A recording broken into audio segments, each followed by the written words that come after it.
जो ये बात प्रूव करता है कि matter is made up of particle. पहली बात तो ये जो पार्टिकल्स होते हैं ना, ये बहुत छोटे होते हैं, बहुत ही खतरनाक लेवल पे छोटे होते हैं। इनको तुम ऑब्जर्व नहीं कर सकते, इनकी तुम्हारी इमेजिनेशन नहीं कर सकते, इनको तुम ना ना ना ना ना ना ना ना ना इसकी ऑब्जर्वेशन करने की मत सोचना कि तुम सोचो इसको तोड़ते जाऊंगा, पेन को तोड़ते जाऊंगा, आखिर में जो बुरादा मिलेगा वो पार्टिकल है। ना ना, लोगों ने भाई स्टेट ऑफ मैटर देखी, स्टेट ऑफ मैटर को पढ़ा, हम लोगों ने देखा कि भाई मैटर है वो पार्टिकल से मिलकर बना हुआ है। पार्टिकल्स जो होते हैं, पार्टिकल्स के बीच में स्पेस होता है, पार्टिकल्स एक दूसरे को अट्रैक्ट करते हैं, पार्टिकल लगातार मूव करते रहते हैं। इन प्रॉपर्टीज के आधार पर हम लोगों ने जो स्टेट ऑफ मैटर थी उनको अलग अलग स्टेट्स में डिवाइड कर दिया। अब हमारे बीच में सवाल ये है कि सर क्या एक स्टेट, एक कोई मैटर है वो एक किसी पर्टिकुलर स्टेट में है, क्या हम उसे उसकी एक स्टेट से किसी दूसरी स्टेट में ले जा सकते हैं? क्या किसी दूसरी स्टेट से उसको तीसरी स्टेट में ले जा सकते हैं? क्या हम लोग किसी मैटर की स्टेट को चेंज कर सकते हैं? Hello everyone, welcome to Super Class again, and today in this video we are going to cover your class 9th science first chapter, that is matter in our surrounding in a single shot. So ये एक single video में आप अपने 9th के science के पहले chapter matter in our surrounding को एक ही वीडियो में कंप्लीटली खत्म कर सकते हैं। तो सबसे पहले तो मैं आपको ये बता दूं कि सुपर क्लास ने अपने YouTube चैनल पर आपके लिए फ्री में 9th क्लास के इस फर्स्ट चैप्टर को ऑलरेडी डिटेल में डिस्कस कर दिया है। ठीक है, मतलब आधे आधे घंटे 40-40 मिनट के अराउंड 6 to 7 लेक्चर्स हैं, 6 to 7 नहीं 5 to 6 लेक्चर्स हैं।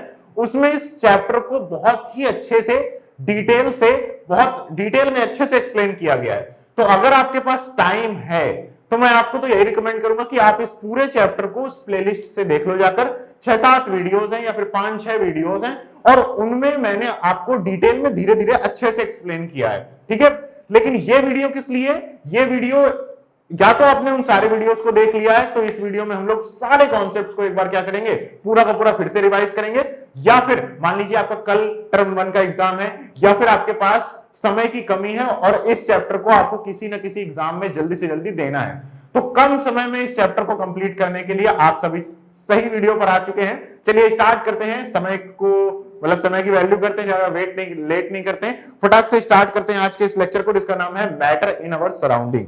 ठीक है, तो ये एक्चुअली जो ये पूरा का पूरा चैप्टर है ये किस पॉइंट पर डिस्कस्ड है, इसके आपको टाइटल से ही समझ में आ रहा है। हमारे आसपास जितनी भी सराउंडिंग में चीजें हैं ना, वो एक्चुअली किससे मिलकर बनी हुई हैं? इस पॉइंट से, इस क्वेश्चन से इस चैप्टर की शुरुआत होती है कि ये जो स्क्रीन आप देख रहे हो, मैं हूं, मेरी बॉडी है, आपकी बॉडी है, ये पेन है, आपकी कॉपी है, आपका पेन है, आपके आसपास दिखने वाले जितने भी ऑब्जेक्ट्स हैं, इवन जो स्टार्स हैं, ठीक है, जो क्लाउड्स हैं, कितनी भी चीजें आप दुनिया में आसपास देखते हो, आखिरकार वो सब की सब किस चीज से मिलकर बनी हुई है? इस क्वेश्चन पर आधारित है ये चैप्टर। जब सबसे पहले इस चैप्टर को पढ़ा गया, मतलब सारे के सारे सराउंडिंग में जितनी भी चीजें हैं उनको देखा गया कि भाई किससे मिलकर बनी है, किससे मिलकर बनी है, तो जो भी साइंटिस्ट थे उन्होंने ये बात पता करके बताई कि आसपास की जितनी भी चीजें हैं वो सारी की सारी एक मटेरियल से मिलकर बनी है, जिसे हम लोग क्या कहते हैं? मैटर कहते हैं। तो मैटर क्या है? मैटर एक ऐसी चीज है जो क्या होती है, जिसके अंदर दो फीचर्स होते हैं। जब भी किसी मैटर को आप कहीं पर भी देखोगे, रखोगे, या फिर कोई भी चीज को आप मैटर कब कह सकते हो? जब उसमें कुछ ना कुछ थोड़ा बहुत मास हो और जब वो कुछ ना कुछ वॉल्यूम क्या करती हो? ऑक्यूपाई करती हो। तो ऐसी चीज को क्या बोलते हैं? मैटर बोलते हैं। और इसी मैटर से मिलकर बना है आपके ब्रह्मांड में जितनी भी चीजें आप सबको देख रही हैं, वो सारी की सारी चीजें किससे मिलकर बनी हुई है? मैटर से मिलकर बनी हुई है। तो first point you have to remember in this chapter, that is matter, that is all the objects, all the things around us are made up of matter, are made up of a special kind of material that is called matter. Then the first question comes, what is matter? So matter is anything which occupies some space and which has some mass, can be categorized as matter. ठीक है, ये बात clear समझ में आ गई? Surrounding की सारी चीजें किससे मिलकर बनी हुई है? मैटर से मिलकर बनी हुई है। मतलब जो भी सराउंडिंग की चीजें हैं ना, वो जिस इंग्रेडिएंट से मिलकर बनी है, जैसे ये पेन है, तो ये पेन के अंदर ये सब क्या भरा हुआ है? हमारी बॉडी है, हमारी बॉडी के अंदर ये सब क्या भरा हुआ है जिससे हम बन रहे हैं? ये सब की सब जो भरा हुआ है ना अंदर, वही है क्या? मैटर। और मैटर की प्रॉपर्टी क्या है कि भैया देखो, अगर तुमसे कोई पूछ ले, कहते कि भाई ये पेन क्या मैटर है कि नहीं है, या फिर ये पेन मैटर से मिलकर बना है कि नहीं बना है, तो आप कहोगे कि भाई ये पेन में थोड़ा बहुत वॉल्यूम भी है, इसमें हाँ है वॉल्यूम इसमें, और ये कुछ ना कुछ स्पेस भी ऑक्यूपाई कर रहा है, ठीक है, तो इसे हम लोग मैटर कह सकते हैं। ठीक है, क्लियर है ये बात। अब जो सेकंड क्वेश्चन हमारे दिमाग में आता है कि जितनी भी चीजें हम लोग दुनिया में सब देख रहे हैं, हर चीज के अंदर क्या एक सिंगल टाइप का मैटर पाया जाता है? क्या एक ही सिंगल टाइप, मतलब एक ही मैटर है और वही मैटर पूरी के पूरे ब्रह्मांड में हर दुनिया में पाया जाता है, या फिर हमारे अंदर एक अलग मैटर है, तुम्हारे अंदर एक अलग मैटर है, इस पेन में एक अलग मैटर है और घर में एक अलग मैटर है, देखो दीवारें अलग मैटर से मिलकर बनी हुई है और ऐसी ऐसी बातें, मतलब कि जो सब कुछ है क्या एक ही टाइप का मैटर है क्या? सब मैटर से ही मिलकर बना हुआ है क्या? तो एक बात ध्यान रखनी है, क्या ध्यान रखनी है आपको कि भाई सब कुछ बनकर तो मिला, सब कुछ जो भी है ये जिस चीज से मिलकर बना हुआ है वो है तो मैटर ही, सब कुछ मिलकर बना तो मैटर से ही है, एक ही मैटर से सब कुछ मिलकर बना हुआ है। देन द क्वेश्चन कम्स, तो आपने पूछा कि एक ही मैटर है क्या, या फिर मतलब ये अलग मैटर, वो अलग मैटर, ये अलग मैटर, अलग अलग टाइप के मैटर्स हैं क्या? देखो जितनी भी दुनिया में चीजें हैं वो है सबकी सब एक मैटर से मिलकर ही बनी हुई हैं। अगर सबकी सब मैटर से ही मिलकर बनी हुई हैं तो सब चीजों में इतना अंतर क्यों है? स्पेस में गैलेक्सीज हैं, स्टार्स हैं, इनसे इतनी लाइट निकलती है, ठीक है, हम लोग की बॉडी है जिसमें हम लोग मतलब भाई मूव भी कर सकते हैं, पानी है वो इतना लिक्विड टाइप का क्यों होता है, वो उसका शेप फिक्स क्यों नहीं होता है, ठीक है, जो सॉलिड है वो इजीली ब्रेक क्यों हो जाता है? तो भाई अगर ये सब कुछ मैटर से मिलकर बना हुआ है तो इन सारी चीजों में क्या होना चाहिए था? इन सारी चीजों, देखो मैंने यहां बना रखा होगा, हाँ ये देखो, अगर ये सारी की सारी चीजें तुम्हारी अगर मैटर हैं तो ये सारी की सारी चीजें इतनी अलग क्यों एग्जिस्ट करती हैं? इनके दिखने का इतना मतलब अंतर क्यों है इनमें दिखने में? ठीक है, तो यहां पर सवाल हमारे सामने आता है क्या कि भाई जितनी भी ब्रह्मांड में जितने भी सराउंडिंग में चीजें हैं, जितनी भी हमारे सराउंडिंग में चीजें हैं, उनमें जो मैटर पाया जा रहा है वो एक्चुअली एक सिंगल स्टेट में नहीं है। Matter can exist in different kind of states, मतलब एक ही मैटर है, हो सकता है वो सॉलिड स्टेट में जब है तो वो मतलब एक उसकी एक पर्टिकुलर टाइप ऑफ स्टेट है, जैसे नहीं कहते कि हम लोग का कभी एकदम से दिमाग खराब है, कहीं से एकदम से हम लोग खुश हैं, तो आखिरकार ये हम लोग के अंदर क्यों आ रहा? तो हम लोग की वो स्टेट होती है। ऐसे ही जो ब्रह्मांड की सारी चीजें हैं वो जिस मैटर से मिलकर बनी हुई है वो मैटर भी अलग अलग टाइप ऑफ स्टेट में पाया जाता है। आधी बात इतनी क्लियर समझ में? तो सवाल ये खड़ा होता है कि ठीक है, ब्रह्मांड में दुनिया में जितनी भी चीजें हैं वो किससे मिलकर बनी है? जब मैंने ये सवाल पूछा, ये सारी की सारी चीजें किससे मिलकर बनी हुई हैं, जब मैंने ये सवाल आपसे पूछा या फिर आपने मुझसे पूछा तो मैंने आपसे कह दिया कि ये सबकी सब मैटर से मिलकर बनी हुई है। आपने पूछा कि ये जो मैटर है ये किससे मिलकर बना हुआ है, तब आपने सही सवाल पूछा। तो मैं अब यहां पर हम लोग आगे क्या डिस्कस करेंगे कि ये जितना भी हमें मैटर दिख रहा है, ये क्लाउड है, ये स्टार्स हैं, ये लिविंग थिंग्स हैं, ये वाटर है, ये पेन है, ये जितनी भी चीजें मिल रही हैं ये जिस मैटर से मिलकर बनी हुई है, एक्चुअली ये मैटर किससे मिलकर बना हुआ है? ये मैटर भी किसी ना किसी चीज से मिलकर बना होगा ना। मैटर का भी क्या इंग्रेडिएंट है? तो जब हम लोगों ने मैटर के इंग्रेडिएंट्स को पता करना शुरू किया तो हम लोगों ने मैटर को ब्रेक किया, ब्रेक कर करके तोड़। भाई मैं तुमसे पूछ लूं ये पेन किससे मिलकर बना हुआ है, तुम कहोगे कि इसको तोड़ो तोड़ो तोड़ो, अपने मन से डाल जाएगा इसके अंदर क्या है। तो इसी तरीके से जो मैटर था ना उसको ब्रेक करा गया, देखा गया कि आखिरकार इसके अंदर क्या क्या चीजें पाई जाती हैं। तो सबसे पहले जो फर्स्ट ऑब्जर्वेशन मिला हमें ये मिला कि भाई जो मैटर है ना वो एक्चुअली क्या है, पार्टिकल से मिलकर बना हुआ है। इसके लिए एक छोटा सा प्यारा सा एक्सपेरिमेंट किया गया। क्या एक्सपेरिमेंट किया गया? देखो ये आपके सामने डेफिनेशन लिख दी मैंने, क्या कि everything in this universe is made up of material which scientists have named matter and matter has mass and volume. ये सारी चीजें तो हम लोगों ने समझ ली। अब इसके बाद हमने क्या कहा कि दुनिया में जितनी भी चीजें हैं, मैं इसको समझाता हूं पहले, इससे पहले आगे आते हैं, ठीक है। देखो चलो अच्छा पहले इसको समझ लेते हैं। देखो दुनिया में जितनी भी चीजें हैं, जो तुम्हारा सवाल था ना वो सवाल ये था कि सर हर चीज अलग दिखती है, तो हर चीज अलग दिखती है तो क्यों अलग दिखती है? तो हम लोगों ने क्या करा, हम लोगों ने जितने भी मैटर हमारे आसपास है ना, हम लोगों ने उसको फिजिकली जब ऑब्जर्व किया तो फिजिकली ऑब्जर्व करके हमने एक सवाल खड़ा किया। फिजिकली ऑब्जर्व करने का मतलब क्या होता है बेटा? देखो फिजिकली ऑब्जर्व करने का मतलब ये होता है कि जैसे ये पेन है, ठीक है, अब किसी भी मैटर के एक्चुअली दो प्रॉपर्टीज होती हैं, ठीक है, कोई भी जितने भी मैटर ये सब पाए जा रहे हैं ना, जो भरा हुआ है ना हर चीज के अंदर, ये मैटर की ना दो प्रॉपर्टी होती है। दो प्रॉपर्टी कौन कौन सी होती है? मतलब हर चीज की तुम दो प्रॉपर्टी कह सकते हो। क्या कह सकते हो? एक तो कहोगे कि तुम उसकी फिजिकल प्रॉपर्टी, कि फिजिकल प्रॉपर्टी भाई वो देखने में कैसा है। फिजिकल प्रॉपर्टी का मतलब क्या होता है? ऑब्जर्व करना, बाहर से ऑब्जर्व करके पता करना उनकी प्रॉपर्टीज के बारे में। जैसे एक कार बहुत तेज मूव कर रही है तो कहोगे कि उसकी स्पीड ये है, तो तुमने उसकी स्पीड ऑब्जर्व करी किसी कार की तो तुम कहोगे ये इसकी एक फिजिकल प्रॉपर्टी है। तो फिजिकल प्रॉपर्टी क्या होती है? Outer appearance of any object in the surrounding is called physical property, ठीक है। तो ये हो गया मैटर की क्या दो प्रॉपर्टीज हो सकती हैं, एक तो आपकी क्या हो सकती है, एक हो सकती है आपकी फिजिकल प्रॉपर्टी और एक क्या हो सकती है आपकी केमिकल प्रॉपर्टी। फिजिकल प्रॉपर्टीज क्या प्रॉपर्टीज होती हैं, जो ऑब्जर्व करी जाती हैं, जो मतलब अपीयर होती है, कोई ऑब्जेक्ट का एक्सटर्नल अपीयरेंस, वही उसकी फिजिकल प्रॉपर्टी कहलाता है। एग्जांपल के तौर पर आप कहोगे कि भाई, एग्जांपल हो गया उसका कि भाई वो कितना वजन का है, उसका जो मास है, ठीक है, मास और वेट में थोड़ा सा अंतर है, ये तुम्हें भी पढ़ाया जाएगा, लेकिन जो उसका वजन है, अभी वजन सब समझो, वेट जो उसका है, ठीक है, तो उसका कितना वेट है, ये वेट क्या है, उसका फिजिकल प्रॉपर्टी है। क्या उसकी स्पीड क्या है, मान लो कि कोई भी ऑब्जेक्ट है, उसकी क्या स्पीड क्या है ऑब्जेक्ट की, ये स्पीड भी हो सकती है, ठीक है। अब इसके बाद ऐसे ही कुछ भी तुम चाहो तो पता कर सकते हो, शेप के बारे में पता कर सकते हो कि उसका शेप कैसा है, ठीक है, शेप भी क्या है उसकी, भाई ये शेप भी क्या है इसकी फिजिकल प्रॉपर्टी है, ठीक है। अब देखो केमिकल प्रॉपर्टीज क्या होती हैं। केमिकल प्रॉपर्टीज होती हैं कि मान लो कि मैंने तुम्हारे पास एक लोहा रखा और वो लोहा रखे रखे रखे रखे रखे कुछ दिनों में क्या हो गया, रस्ट हो गया, उसमें जंग लग गई। तो लोहे की जो रस्टिंग है कि वो कितनी जल्दी रस्ट हो जाता है, ये उसकी क्या है, केमिकल प्रॉपर्टी है। ये क्या है, उसकी केमिकल प्रॉपर्टी है, रस्ट होना, उसमें कुछ ना कुछ केमिकल चेंज हो रहा है, मतलब उसके अंदर क्या चेंज हो रहा है। फिजिकल प्रॉपर्टी में क्या होता है, सब कुछ बाहर से ऑब्जर्व करते हैं, और केमिकल प्रॉपर्टी में क्या होता है, उसके अंदर घुस जाते हैं और फिर उसके अंदर पता करते हैं कि क्या हो रहा है। समझ रहे हो, आ रही बात समझ में। तो केमिकल प्रॉपर्टी क्या हो गई, जैसे किसी की फ्लेमेबिलिटी, कोई ऑब्जेक्ट या फिर कोई भी स्पीसीज है वो जल्दी क्यों जल जाता है, कोई ऑब्जेक्ट है वो क्यों जल्दी जल जाता है, तो उसके जलने का नेचर जो है, उसकी फ्लेमेबिलिटी जो है, वो क्या कहलाएगी, उसकी केमिकल प्रॉपर्टी। तो क्या बोल सकते हैं इसको हम लोग, फ्लेमेबिलिटी। फ्लेमेबिलिटी, तो फ्लेमेबिलिटी क्या हो गई, उसकी केमिकल प्रॉपर्टी हो गई। आ रही बात समझ में इतनी।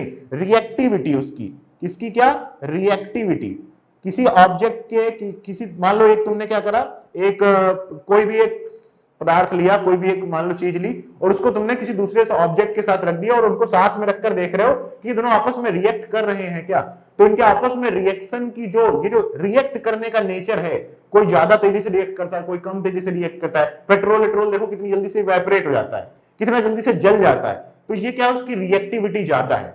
पानी को तुम जलाओ वो नहीं जल रहा है, लेकिन वहीं पर अगर तुम पेट्रोल को जलाओ तो वो आसानी से जल जा रहा है। तो कौन ज्यादा रिएक्टिव है, पेट्रोल ज्यादा रिएक्टिव है। तो ये जो रिएक्टिविटी वर्ड यूज कर रहे हैं, ये क्या है, उसकी केमिकल प्रॉपर्टी को क्या कर रहा है, रिप्रेजेंट कर रहा है। आ रही बात समझ में या नहीं आ रही है। तो भाई ऑब्जेक्ट्स में क्या होता है, केमिकल प्रॉपर्टीज भी होती हैं और फिजिकल प्रॉपर्टीज भी होती हैं। लेकिन अभी हमारे मन में सवाल किस लिए आया है, क्या आया हमारे मन में सवाल ये आया है कि भाई ये अलग अलग दिख क्यों रहे हैं। तो हम लोग पहले क्या करेंगे, ऑब्जेक्ट की फिजिकल प्रॉपर्टीज को समझना चाहेंगे। पहले मैटर को थोड़ा समझ ले, बाहर से समझ ले, फिर उसके बाद अंदर घुसेंगे। तो बाहर से समझने के लिए हम लोग क्या करते हैं, पहले उसके फिजिकल प्रॉपर्टीज को पढ़ना शुरू करते हैं। जब फिजिकल प्रॉपर्टीज को आप पढ़ना शुरू करोगे तो उसके लिए आपकी एनसीईआरटी में ये प्यारा सा क्या दिया हुआ है, एक एक्सपेरिमेंट दिया हुआ है, जो ये बात प्रूफ करता है, जो ये क्या करता है, ये बात प्रूफ करता है, क्या प्रूफ करता है कि matter is made up of particle. जब हम लोगों ने क्या किया, एक गिलास में पानी को लिया और एक गिलास में पानी को लेके मान लो हम लोगों ने क्या किया, उसमें सॉल्ट ऐड किया और सॉल्ट ऐड करके उसको क्या कर दिया, स्टिर कर दिया। थोड़ी देर बाद देखा, थोड़ी देर बाद क्या देखा कि पानी और जो सॉल्ट था वो आपस में मिल गया, वो आपस में क्या हो गया, मिल गया। सॉल्ट गायब ही हो गया, दिखना ही गायब हो गया सॉल्ट। भाई सॉल्ट दिखना गायब हो गया। सॉल्ट क्या है, छोटे छोटे पार्टिकल से मिलकर बना हुआ है, ये देखा था ना हम लोगों ने, सॉल्ट तो छोटे छोटे टुकड़ों से मिलकर बना होता है। लेकिन पानी तो जो था वो तो भाई एक टाइप का मैटर लग रहा था कि हाँ भाई वो एक मतलब लहर है उसके अंदर एक, लेकिन उसमें कोई चीज डाली और वो घुल गई, और वो जो घोली गई चीज वो छोटे छोटे टुकड़ों से मिलकर बनी हुई थी। तो इसका मतलब उसके छोटे छोटे टुकड़े क्या हुआ, पानी में जाके घुल गए। लेकिन घुले कैसे, कि पानी भी इसका मतलब है छोटे छोटे टुकड़ों से मिलकर बना हुआ है, तभी वो दोनों टुकड़े आपस में क्या हुए, इस तरीके से आपस में मिल गए। भाई देखो, अगर तुम्हारे पास एक लोहे की रॉड है और लोहे की रॉड को तुम क्या करो, रेत में डाल दो, तो लोहे की रॉड को रेत में डालोगे तो बताओ क्या अपने मन से लोहे की रॉड रेत में घुल जाएगी, पूरी की पूरी गायब हो जाएगी। वो एक कम टेम्परेचर पे ऐसा कर रहे हैं, बहुत हाई टेम्परेचर पर जाने करेंगे तो वो भी हो जाएगा, लेकिन हम उसको एग्जांपल नहीं ले रहे हैं। लेकिन हमने देखो वो इसका मतलब क्या हो गया कि जो लोहा था वो एक भाई अलग मैटर था, ठीक है। लेकिन हम लोगों ने जब पानी लिया तो पानी भी हमें लग रहा था कि यार पानी भी इसी तरीके से एक सख्त मैटर से मिलकर बना होगा और नमक एक अलग मैटर से मिलकर बना होगा। लेकिन जो दोनों को मिलाया और दोनों आपस में जब घुले हैं भाई साहब, जब दोनों को दोनों मैटर आपस में जब भाई साहब घुले हैं ना, तब ये बात क्लियर हो गई कि पानी भी छोटे छोटे पार्टिकल से मिलकर बना होगा, उन्हीं पार्टिकल के बीच में ये नमक वाले पार्टिकल्स क्या हो गए, आपस में घुल गए। इसका मतलब क्या हुआ, इसका मतलब हुआ कि जो आपका मैटर है वो क्या है, छोटे छोटे टुकड़ों से मिलकर बना हुआ है, उन टुकड़ों को बोल दिया गया है क्या, पार्टिकल्स। तो मैटर क्या है, पार्टिकल से मिलकर बना हुआ है। ठीक है, इतनी बात क्लियर है, इसमें कोई दिक्कत नहीं है। अब अगला सवाल हमारे दिमाग में आता है कि सर ये बताइए आप, अगर मैटर पार्टिकल से जो आपका मैटर है वो पार्टिकल से मिलकर बना हुआ है, तो अब इन पार्टिकल्स के बारे में पढ़ना शुरू करते हैं। हम लोग को क्या करना है, हम लोग को एक्चुअली उसके फिजिकल नेचर को समझना है, हम लोग को मैटर को समझना है कि यार क्या है, मतलब कुछ गीला है, कुछ सूखा है, कोई चीज टूटती नहीं आसानी से। ये सारी चीजें तो हम लोग को अब साइंस में, साइंटिफिक मतलब हमारे आसपास की चीजों को अब साइंस की हेल्प से हमें अच्छे तरीके से अंडरस्टैंड करना है, वही तो हम लोग कर रहे हैं, इसलिए हम लोग घुस रहे हैं अंदर। कई लोग तो ये कहोगे कि सर क्यों क्यों पता करना है, क्या जरूरत है, लेकिन पता करना पड़ेगा।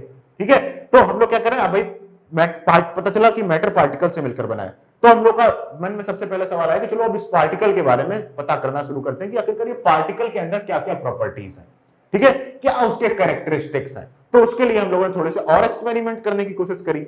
हम लोगों ने क्या किया कि जब हम लोगों ने ये कैरेक्टरिस्टिक पता करने की कोशिश करी कि हम लोगों ने क्या किया, भाई अपना जो मैटर था वो बाहर से देखने में मान लो ऐसा हम लोग को दिखता था कि भाई ये आपका मैटर है, इस तरीके से एक कोई भी पेन है, मान लो ये पेन है, ठीक है, पेन छोटे छोटे पार्टिकल से मिलकर बना हुआ है। तो मैंने जब इसको माइक्रोस्कोप में रखा तो मैं जितना आश्चर्यचकित हुआ उतना ही ये भी जनाब सरप्राइज हो गए। देखो कितने सरप्राइज हो गए, ऐसे कर रहे हैं, कैसे सरप्राइज हो गए। तो आखिरकार सरप्राइज क्यों हुए, क्योंकि इनको दो तीन बातें पता चली। पहली बात तो ये पता चली कि जो पार्टिकल्स होते हैं ना, अच्छा एक बात तो यहाँ मिस हो गई होगी, हाँ, जो पहली बात तो ये जो पार्टिकल्स होते हैं ना, ये बहुत छोटे होते हैं, बहुत ही खतरनाक लेवल पे छोटे होते हैं। इनको तुम ऑब्जर्व नहीं कर सकते, इनकी तुम्हारी इमेजिनेशन नहीं कर सकते, इनको तुम ना ना ना ना ना ना ना ना इसकी ऑब्जर्वेशन करने की मत सोचना कि तुम सोचो इसको तोड़ते जाऊंगा, पेन को तोड़ते जाऊंगा, आखिरी में जो बुरादा मिलेगा वो पार्टिकल है। ना ना, उससे भी छोटा है पार्टिकल, उससे भी छोटा है पार्टिकल। इस बात को प्रूव करने के लिए अपने YouTube चैनल पर हमने एक एक्सपेरिमेंट किया हुआ था, एनसीईआरटी का ही वो एक्सपेरिमेंट है, उसकी फोटो लगाना भूल गया हूं, माफ कर देना। उसमें क्या करते हैं,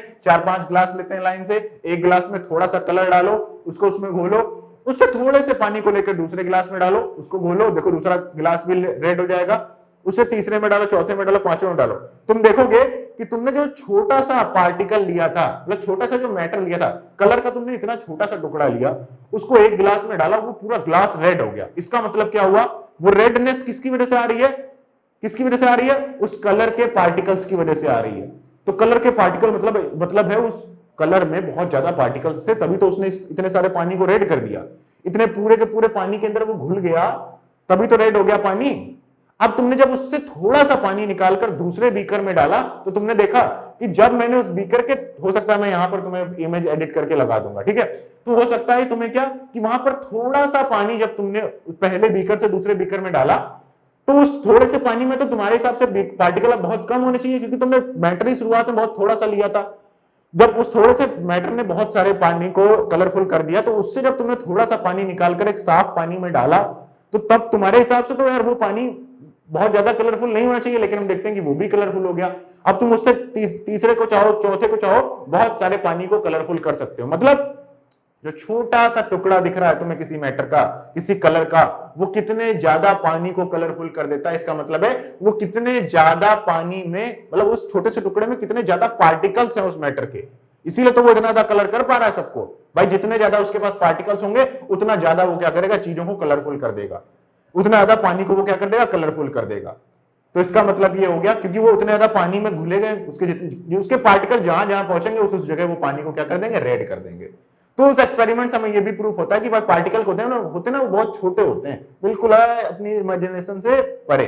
ये बात भी क्लियर हम लोग को समझ में आ गई। तो दो बातें पता चली, मैटर पार्टिकल से मिलकर बना हुआ है, पार्टिकल हमारी औकात से बाहर है, बहुत छोटा है। चलो कोई बात नहीं, पार्टिकल के बारे में कैरेक्टरिस्टिक्स पता करते हैं। हम लोग क्या करते हैं, अपने ऑब्जेक्ट को हम लोग क्या करते हैं भाई, माइक्रोस्कोप में रखते हैं और कहते हैं देखते हैं इस पार्टिकल को कि आखिरकार ये इतना छोटा है कैसे। अभी जूम करके देखता हूं इसको कितना छोटा है, इमेजिनेशन से कितना परा है। हम लोगों ने एक बड़ी सी मशीन लाई, माइक्रोस्कोप में उस पार्टिकल को रखा, मैटर को रखा और देखा, तो पहली चीज ही देखकर हमारे जमीन के तले, पैरों के तले जमीन खिसक गई। क्या पता चला हमें कि भाई ये जो मैटर है ना, इनके बीच में स्पेस है। मतलब ये पेन है, ये तुम्हारी स्क्रीन है, ये स्क्रीन जिस मैटर से मिलकर बनी हुई है वो मैटर पार्टिकल से मिलकर बना हुआ है, और उन पार्टिकल्स के बीच में स्पेस है। अगर मैं यही बात तुमसे कह दूं कि जो गैस में, जो हवा में जो पार्टिकल्स हैं, इन पार्टिकल के बीच में जगह है, स्पेस है, तो तुम इतने सरप्राइज नहीं होगे, मैं भी नहीं होऊंगा। लेकिन जब मैं तुमसे ये कह दूं कि तुम्हारी स्क्रीन जिससे मिलकर बनी हुई है, तुम्हारा पेन जिससे मिलकर बना हुआ है, तुम्हारी बॉडी जिससे मिलकर बनी हुई है, वो मैटर जिस पार्टिकल से मिलकर बना हुआ है ना, उन पार्टिकल्स के बीच में स्पेस है। खोखले हैं हम लोग एक तरीके से, हर चीज खोखली है। कौन कितना खोखला है, बस इतना अंतर है। कोई बहुत खोखला है, कोई बहुत कम खोखला है, कोई बहुत ज्यादा खोखला है। आ रही बात सुनने? तो हर जगह स्पेस है भाई, हर पार्टिकल के बीच में स्पेस है। कमाल की बात हमें माइक्रोस्कोप में रखते ही पता चली कि एक्चुअल जो हम, मान लो हम लोगों ने कोई एक लोहे की ऐसी प्लेट ली होगी इस तरीके से, ठीक है, ये देखो इस तरीके से हम लोगों ने लोहे का मेटल लिया होगा और उसको माइक्रोस्कोप में रख के देखा, तो भैया उसकी एक्चुअल इमेज तो ये निकली। ठीक है भाई, कमाल है भाई। चलो भाई, अब रख के देखा, पता किया, तो ठीक है, कोई बात नहीं। तो ठीक है भाई, कोई दिक्कत नहीं है, बीच में स्पेस अब है तो है, उसका क्या ही कर सकते हैं। लेकिन पता है कमाल तो तब हो जाएगा जब हम लोगों ने इसको क्या किया, इसको जब हम लोगों ने माइक्रोस्कोप में और थोड़ा ध्यान से देखा तो यहां पर क्या देखा कि जितने भी जो हमारे पार्टिकल्स हैं ना, वो एकदम ऐसे शांति से नहीं बैठे हुए हैं, वो सबके सब एकदम ऐसे ऐसे हो अल्लाह मचा रखा, सबने एकदम गदर मचा रखी। क्लास में नहीं होता जैसे बिल्कुल की जैसे छुट्टी हुई या फिर टीचर नहीं क्लास में, तो एकदम शोर मचा देते हैं सबके सब। तो ये सबके सब भी बाहर से देखने में ये मैटर साफ साफ सीधा दिख रहा है, लेकिन जब इसको माइक्रोस्कोप में रख के देखोगे ना, तो दो कमाल की बातें पता चलेंगी। एक तो ये छोटे छोटे पार्टिकल से मिलकर बना हुआ है, चलो वो तुमने हजम कर ली। दूसरा, ये पार्टिकल जो है ना, ये पार्टिकल के बीच में स्पेस है। वाह भाई, खोखला है साला, देखने में सॉलिड लग रहा था, ठीक है, सॉले के लिए सॉरी। दूसरा क्या है कि, और उसके बाद कमाल तब हो गया जब उसको और ध्यान से हमने देखा, तो भैया ये मूव कर रहे हैं, पार्टिकल्स क्या है, मूव कर रहे हैं, वाइब्रेट कर रहे हैं, एकदम जन जन जन जन चल रहा है यहाँ पे अंदर। तो ये भाई कमाल की चीज थी कि जो पार्टिकल्स हैं वो सबके सब क्या कर रहे हैं, मूव कर रहे हैं। ठीक है, तो अब क्या है कि ये जो पार्टिकल्स मूव कर रहे हैं, ये बात ठीक है, चलो ये बात हम लोगों ने देखी। तो देखो भाई साहब कितने हैं, बिल्कुल बहुत चक्के हो गए, एकदम आश्चर्यचकित हो गए, सरप्राइज हो गए, जैसे कि हम लोग हो जाते हैं। ठीक है, लेकिन कमाल तब हो जाएगा जब यहां पर क्या होगा कि जब इसको थोड़ा और ध्यान से देखा गया। एक और चीज हुई, इससे तो और ही मतलब जमीन नहीं खिसक गई बिल्कुल पैरों के तले। क्या कि ये सबके सब एक दूसरे को अट्रैक्ट भी करते हैं पार्टिकल्स। ये पार्टिकल्स जो हैं एक दूसरे को क्या करते हैं, अट्रैक्ट भी करते हैं। ये जो आपके पार्टिकल्स हैं ये एक दूसरे को क्या करते हैं, अट्रैक्ट करते हैं। तो यार ये मतलब कमाल की बात थी। अब ये कैसे पता चलेगा, ये बात प्रूफ कैसे कर सकते हैं, रियल लाइफ एग्जांपल बताओ सर कोई। तो देखो ये जो जैसे पानी है तुम्हारा, जो पानी तुम्हारा किसी नल से पानी गिर रहा हो, ठीक है, सबसे आसान सा एग्जांपल, नल से पानी गिर रहा हो, तुम उसके बीच में हाथ घुसा दो। तुम्हारी आदत है ना हर जगह ऐसे हाथ घुसा देने की, हर जगह जहां जरूरत भी नहीं है, तुम्हारी घर में मम्मी कुछ समझा रही है वहां भी तुमने, हाँ मम्मी ऐसे ऐसे करते हैं, वैसे ही तुम वहां भी कर दो, तुम ऐसे एकदम हाथ घुसा दो उसमें।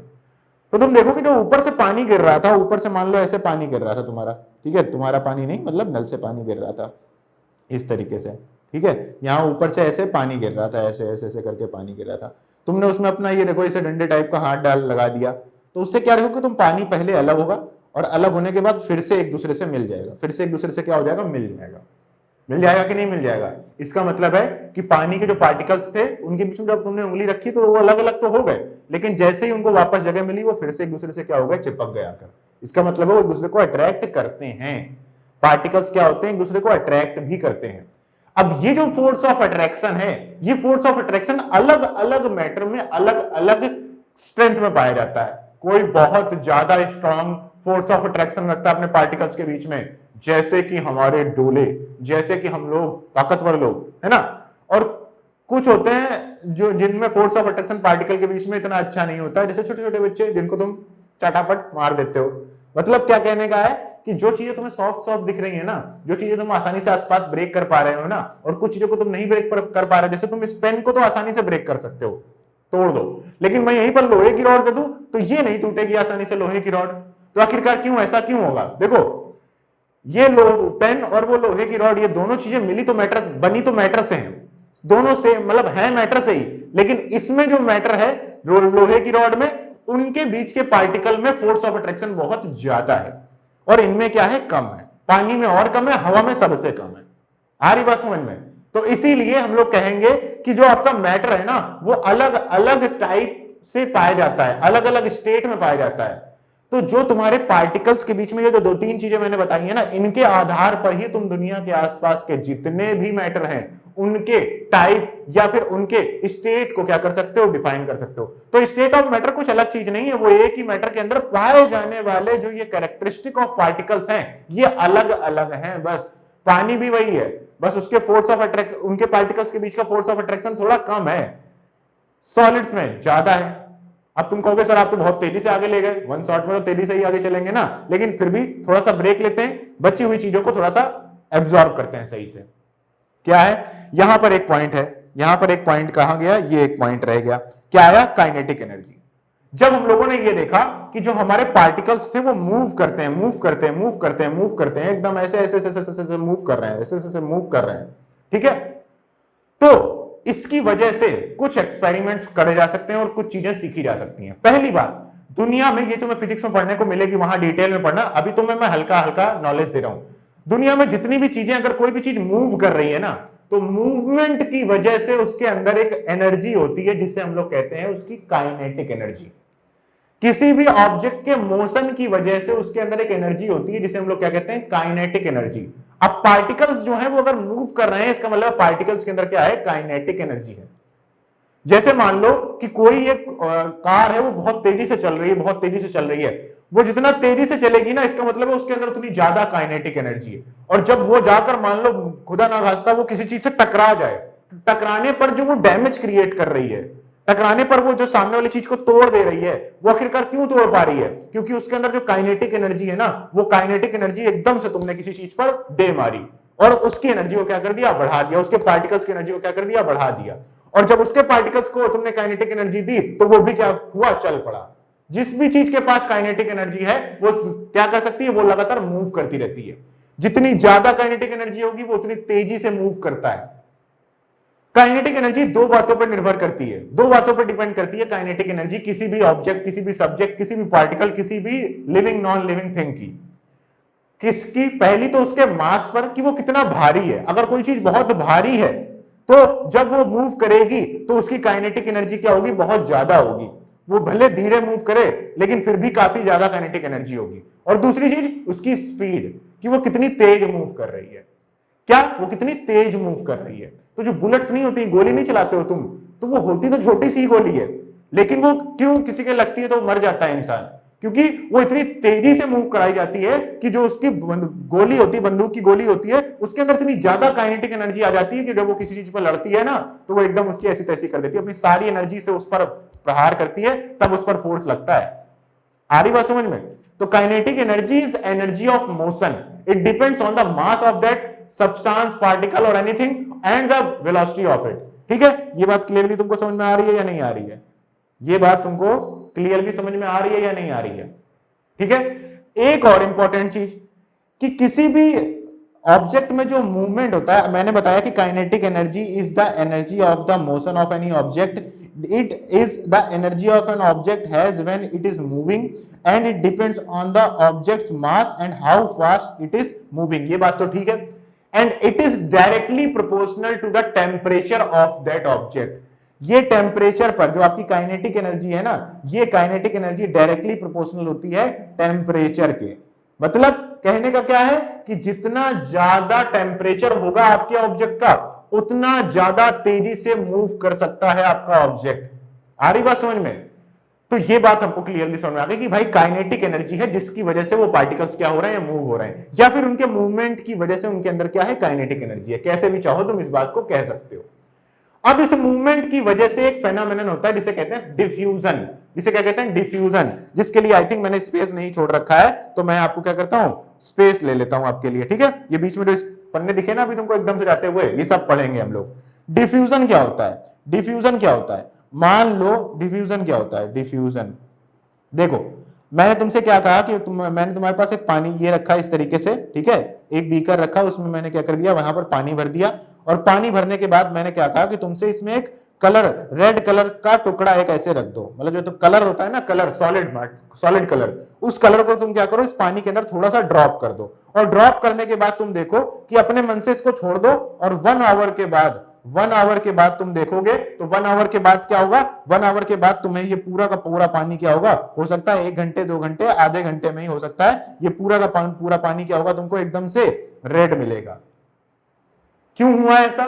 तुमने तो मिलाया नहीं उसको, तुमने तो कलर को मिलाया नहीं, अपने मन से कैसे मिल गया, अपने मन से कैसे मिल गया? क्योंकि जो आपका पार्टिकल है ना, इस कलर के जो पार्टिकल्स है ना, इस कलर के जो पार्टिकल्स है ना, ये पार्टिकल्स क्या कर रहे हैं, लगातार मूव कर रहे हैं। और जो आपका वाटर है इसके पार्टिकल्स भी जो हैं, ये भी पार्टिकल्स क्या कर रहे हैं, लगातार मूव कर रहे हैं। और लगातार मूव करने की वजह से ये पार्टिकल्स क्या हो रहे हैं आपस में, जब भाई जब ऐसे ऐसे आपस में मूवमेंट होता रहेगा और दूसरे पार्टिकल भी आपस में मूव होते हैं तो धीरे धीरे क्या होने लगेंगे, वो अपने मन से आपस में क्या होने लगेंगे, मिलने लगेंगे, मिलने लगेंगे। और तुम इस चीज को ऑब्जर्व करके भी देख सकते हो, पहले कलर यहां पर पहले इतना एरिया रेड होगा, फिर इतना एरिया रेड होगा, फिर इतना एरिया रेड होगा और धीरे धीरे करके पूरा पानी क्या हो जाएगा, रेड हो जाएगा।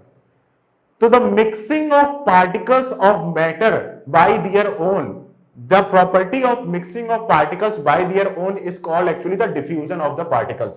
It is called diffusion. तो diffusion क्या होता है, the mixing of two different kind of particles of two different kind of matter on their own is called diffusion. अब एक इंपॉर्टेंट क्वेश्चन मैं तुमसे पूछने वाला हूं जो तुम्हारे एग्जाम में आएगा, ठीक है। क्वेश्चन क्या तुमसे पूछा जाएगा कि बताओ कि डिफ्यूजन जो है वो मतलब अगर दो ऑब्जेक्ट को आपस में मिलाया गया लोअर टेम्परेचर पर और दो ऑब्जेक्ट को आपस में मिलाया गया हायर टेम्परेचर पर, बताओ किस में जल्दी से मिक्सिंग हो जाएगी? या फिर रुक जाओ, यहीं रुक जाओ, समझो नहीं समझो, रुक जाओ। यही जो मिक्सिंग हो रही है, मैं तुमको क्या कहूं, एक जगह तुम कलर पानी के ऊपर कलर रख के छोड़ दो और दूसरी जगह तुम गर्म पानी लेकर आओ बीकर में, क्या करो, गर्म पानी लेकर आओ और गर्म पानी में कलर रख के देखोगे जो डिफ्यूजन है, जो अपने मन से मिक्सिंग हो रही है पार्टिकल्स की, जो तुम्हारा पानी कलरफुल हो रहा है वो किसमें ज्यादा कलरफुल होगा, किसमें जल्दी से मिक्स हो जाएगा। ये चीज तुम चाहो तो वीडियो पॉज करके खुद करके अभी देख लो, खुद करके देखोगे, उसका अलग मजा है, उसका अलग सुकून है। बाकी वन शॉट में जल्दी जल्दी खत्म करना है तो कोई बात नहीं, सुन लो, मैं कर लूंगा, मैं करके दिखा दूंगा कभी, ठीक है। शॉर्ट्स में देख लेना, यूट्यूब चैनल पे पड़ा होगा शॉर्ट्स में ये एक्सपेरिमेंट। तो जब गर्म पानी में तुम पार्टिकल को रखोगे, देखोगे वहां पर जल्दी से पानी क्या हो जाएगा, कलरफुल हो जाएगा। ऐसा क्यों होगा? क्योंकि जो पानी गर्म होगा ना, तो गर्म पानी के पार्टिकल्स की काइनेटिक एनर्जी ज्यादा होगी, क्योंकि काइनेटिक एनर्जी टेम्परेचर पे डायरेक्टली डिपेंड करती है। काइनेटिक एनर्जी टेम्परेचर पर डायरेक्टली डिपेंड करती है, तो तुम्हारा गर्म पानी का टेम्परेचर ज्यादा, अगर टेम्परेचर ज्यादा उसका, इसका मतलब क्या हो गया कि उनके पार्टिकल्स की काइनेटिक एनर्जी ज्यादा, काइनेटिक एनर्जी ज्यादा, इसका मतलब हो गया उनके पार्टिकल ज्यादा तेजी से मूव करते हैं, और ज्यादा तेजी से अगर पार्टिकल मूव करेंगे then they will intermix on their own faster. So उनका क्या होगा, डिफ्यूजन फास्टर होगा। तो डिफ्यूजन फास्टर होता है हॉट बॉडीज में, ठीक है, और स्लो टेम्परेचर कम होता है जिनमें, उनमें डिफ्यूजन स्लो होता है, ठीक है। ये इंपॉर्टेंट कॉन्सेप्ट है, तो इसको तुम्हें पता होना चाहिए भाई। पूछ सकता है आपके टर्म 1 में पूछा जा सकता है ये क्वेश्चन, या फिर जो भी फाइनल एग्जाम आने वाला है आपका, जो भी एग्जाम आने वाला है उसमें पूछा जा सकता है, ठीक है। इसके बाद नेक्स्ट चीज देखते हैं, फोर्स ऑफ अट्रैक्शन है। फोर्स ऑफ अट्रैक्शन है, ठीक है, कोई बात नहीं। अब देखो मैंने तुमको बता ही दिया ये फोर्स ऑफ अट्रैक्शन, देखो किन किन चीजों पे, देखो एक तो हो गया तुम्हारा फोर्स ऑफ अट्रैक्शन, पार्टिकल्स के बीच में फोर्स ऑफ अट्रैक्शन। दूसरा हो गया तुम्हारा पार्टिकल के बीच का जो स्पेस है, पार्टिकल के बीच का जो तुम्हारा स्पेस है। इन दोनों चीजों के आधार पर तुम क्या कर सकते हो, मैटर को डिफरेंट काइंड ऑफ स्टेट में क्या कर सकते हो, डिवाइड कर सकते हो। कैसे कर सकते हो बताता हूं, लेकिन उससे पहले जो मैटर की डेफिनेशन पड़ी थी उसके आधार पर कुछ क्वेश्चंस हैं, उनको देख लेते हैं। ये आपके एनसीईआरटी का ही क्वेश्चन है। क्वेश्चन क्या कह रहा है कि चेयर आपका मैटर है या नहीं, आपकी चेयर जो है वो मैटर है कि नहीं। तो देखो मैटर तुम्हें चेक करना है, मैटर चेक करने के लिए तुम्हें बस एक ही बात ध्यान रखनी है अपने दिमाग में, क्या वो स्पेस ऑक्यूपाई करती है, क्या वो स्पेस ऑक्यूपाई करती है। अगर करती है तो ठीक है, साथ ही साथ में क्या उसमें कुछ ना कुछ मास है भाई, क्या उसमें कुछ ना कुछ मास है, क्या अगर उसको आप वेइंग मशीन में रखोगे उसका कुछ ना कुछ वेट आएगा कि नहीं आएगा। अगर इन दोनों चीजों में टिक लगे, दोनों में अगर इन दोनों चीजों में टिक लग जाए तो बस मैटर कह देना, ज्यादा सोचना नहीं। कुर्सी है भाई, उसका वॉल्यूम भी होता है, वो जगह भी कुछ ना कुछ ऑक्यूपाई करती है, उसको वेट करोगे तो उसका वजन भी होता है, ठीक है, तो वो मैटर है, सही है इसका आंसर। एयर देखो, एयर भी जगह तो एयर ऑक्यूपाई करती ही करती है, एयर में वजन भी होता है, ऐसा नहीं है कि एयर में वजन नहीं होता, थोड़ा होता है, थोड़ा सा होता है, लेकिन होता है। एक्सपेरिमेंट कैसे करेंगे भाई, तुम क्या करो, एक बहुत बड़े बलून को लेकर आओ, ठीक है, और उस बलून को क्या करो, तुम वेइंग मशीन में रखकर देख लो, देखो कि तुम 35 ग्राम, 34 ग्राम, 35 ग्राम, 38 ग्राम, 50 ग्राम, 100 ग्राम का वो बलून था जब उसमें एयर नहीं थी। अब तुमको उसको खुद फूको या तो बहुत बड़ा होगा तो, क्योंकि बड़ा मैं इसलिए कह रहा हूं ताकि बहुत ज्यादा हवा उसके अंदर भरेगी तभी थोड़ा सिग्निफिकेंट वेट तुम्हें दिखेगा, वरना दिखेगा ही नहीं। जब बहुत बड़े बलून को तुम क्या करोगे, बहुत बड़े बलून में ऑक्सीजन भर दोगे हवा, और हवा भरने के बाद उसको जब तुम क्या करोगे, वेट करोगे, तो तुम देखोगे कि हाँ थोड़ा सा वेट बढ़ गया है बलून का। तो जो थोड़ा सा वेट बढ़ा है बलून का वो किसकी वजह से बढ़ा है, किसकी वजह से बढ़ा है, वो बढ़ा है आपके किसके टेम्परेचर की, मतलब सॉरी वो किसकी वजह से बढ़ा है, वो आपके एयर के मास की वजह से बढ़ा है। तो इसका मतलब है एयर भी क्या होती है आपकी, मैटर होती है। ठीक है, अब लव, देखो लव में मैटर तो बहुत होते हैं, लव में मैटर तो बहुत होते हैं, लेकिन लव मैटर नहीं होता, क्योंकि लव एक फीलिंग है, लव एक क्या है, फीलिंग है, और जो फीलिंग होती है उनका कोई स्पेस नहीं होता। पूछते तो हैं हम लोगों से बचपन में कि बताओ बाबू मम्मी से कितना प्यार करते हो, मैं कहते हैं इतना प्यार करते हैं।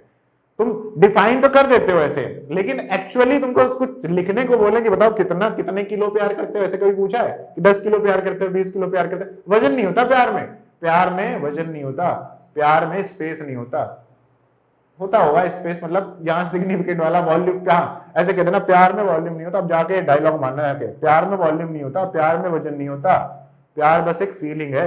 प्यार में मैटर होते हैं लेकिन प्यार मैटर नहीं होता, तो ये बात ध्यान रखना, प्यार में मैटर जरूर होते हैं, प्यार मैटर नहीं होता। तो ये मैटर नहीं है भाई, ये फीलिंग है, ऐसा कुछ मैटर नहीं है। स्मेल क्या, स्मेल भी फीलिंग है, बट अगर तुमसे कोई कहते हैं स्मेल ऑफ समथिंग, अगर स्मेल ऑफ समथिंग बोल दिया गया देन इट विल मैटर, क्योंकि उस चीज को सिग्निफाई कर दिया गया कि स्मेल ऑफ परफ्यूम, जैसे ये क्वेश्चन है स्मेल ऑफ परफ्यूम, तो smell of perfume it is a matter, it is a matter, ये मैटर है। ये मैटर क्यों है, क्योंकि यहां पर अब परफ्यूम को एक तरीके से तुम चेक कर रहे हो, परफ्यूम को तुमने ऐसे हवा में डाला और फिर उसको सूंघ रहे हो, तो इसका मतलब है तुम उस परफ्यूम की बात कर रहे हो जो हवा में है इस समय, तो वो तो मैटर है ना, वो तो एक तरीके से एयर ही कह दो उसको, तो वो तो मैटर है ना। लेकिन अगर तुमने सिर्फ और सिर्फ स्मेल कही तो स्मेल तो एक सिर्फ सेंस है, और सेंस की कोई ना मास होता है ना वॉल्यूम होता है। आ रही बात समझ में? इसके बाद हेट भी नहीं होगी, ठीक है, स्मेल भी नहीं होगी, आपका लव भी नहीं था, आपके आमंड्स होंगे, सिंपल सी बात है, वॉल्यूम होता है, मास होता है, ठीक है। थॉट नहीं होगा, कोल्ड नहीं होगा, कोल्ड हो गया, ठंडी, ठंडी ठीक है, लेकिन ठंडी का मास और वॉल्यूम थोड़ी नहीं है, वो भी एक फीलिंग है, तुम्हारे सेंसिटिविटी है बॉडी की, ठीक है। लेमन है भाई, सिंपल सी बात है, लेमन तो होगा ही, वाटर भी होगा ही, ठीक है, और परफ्यूम भी होगा। तो 1 2 3 4 और इसके बाद 5 और 6, 6 आउट ऑफ 11 क्या है यहाँ पर, जो आपके ऑब्जेक्ट हैं वो क्या है आपके, या फिर जो भी थिंग्स लिखी हुई हैं वो आपके मैटर है, ठीक है। सिंपल सा क्वेश्चन था। अगला एक क्वेश्चन है, why do the smell of hot sizzling food reaches several metre away but to get the smell of cold food you have to go close, because the particles of the hot sizzling food are have the higher kinetic energy and when they come in contact with the air they travel more distance as compared to the colder body due to the higher temperature of the particles of the hot sizzling food. They have higher kinetic energy and they can travel far away from their food in the air या फिर through the air. That's why we can smell them far away from that. But the cold food they have low kinetic energy, that's why they cannot travel far. Okay, तो वही kinetic energy से related है कि गर्म है तो वहां पर क्या पार्टिकल्स की काइनेटिक एनर्जी ज्यादा है पार्टिकल्स की काइनेटिक एनर्जी, तो सीधी सी बात है वो ज्यादा दूर तक क्या कर सकते हैं, ट्रेवल कर सकते हैं, कोल्ड फूड में नहीं कर सकते हैं, ठीक है, कोई बात नहीं। अब चलिए हम लोग क्या करते हैं, हमारा जो मैटर है उस मैटर को हम लोग क्लासीफाई करना शुरू करते हैं। तो क्लासीफाई करने के लिए मैंने दो ही चीजें आपको बताई हैं, एक तो पार्टिकल्स के बीच में स्पेस कितना है, पार्टिकल के बीच में स्पेस कितना है, और दूसरी चीज पार्टिकल्स के बीच में फोर्स ऑफ अट्रैक्शन कितना है। इसके आधार पर हम लोग क्या कर सकते हैं, पार्टिकल्स को 3 कैटेगरीज में डिवाइड कर सकते हैं, जिसे हम लोग कहते हैं क्लासिकल स्टेट्स ऑफ मैटर। जो आपका मैटर होता है उसकी क्लासिकल 3 स्टेट्स होती हैं। बहुत पहले टाइम पर 3 कही जाती थी, फिर धीरे धीरे तुमने पढ़ा होगा तो कोई 4 कहता था, इससे पहले तुमने किसी और से पढ़ा होगा तो कहते होंगे 5 कहते होंगे, लेकिन एक्चुअली बात करी जाए तो अब तो बहुत सारी स्टेट ऑफ मैटर हो चुकी है, ठीक है ना। तो क्लासिकल हम लोग कहेंगे और मॉडर्न हम लोग कहेंगे। तो मैटर की जो स्टेट है वो 2 टाइप से हो सकती है, एक तो होंगी आपकी क्लासिकल स्टेट ऑफ मैटर, मतलब जो पहले हुआ करती थी, और दूसरी होंगी आपकी modern state of matter, modern state of matter, ठीक है। क्लासिकल स्टेट में आपकी पहली आती है सॉलिड स्टेट, दूसरी लिक्विड स्टेट, तीसरी गैसियस स्टेट, ठीक है। ये सबसे सिंपल क्लासिफिकेशन है।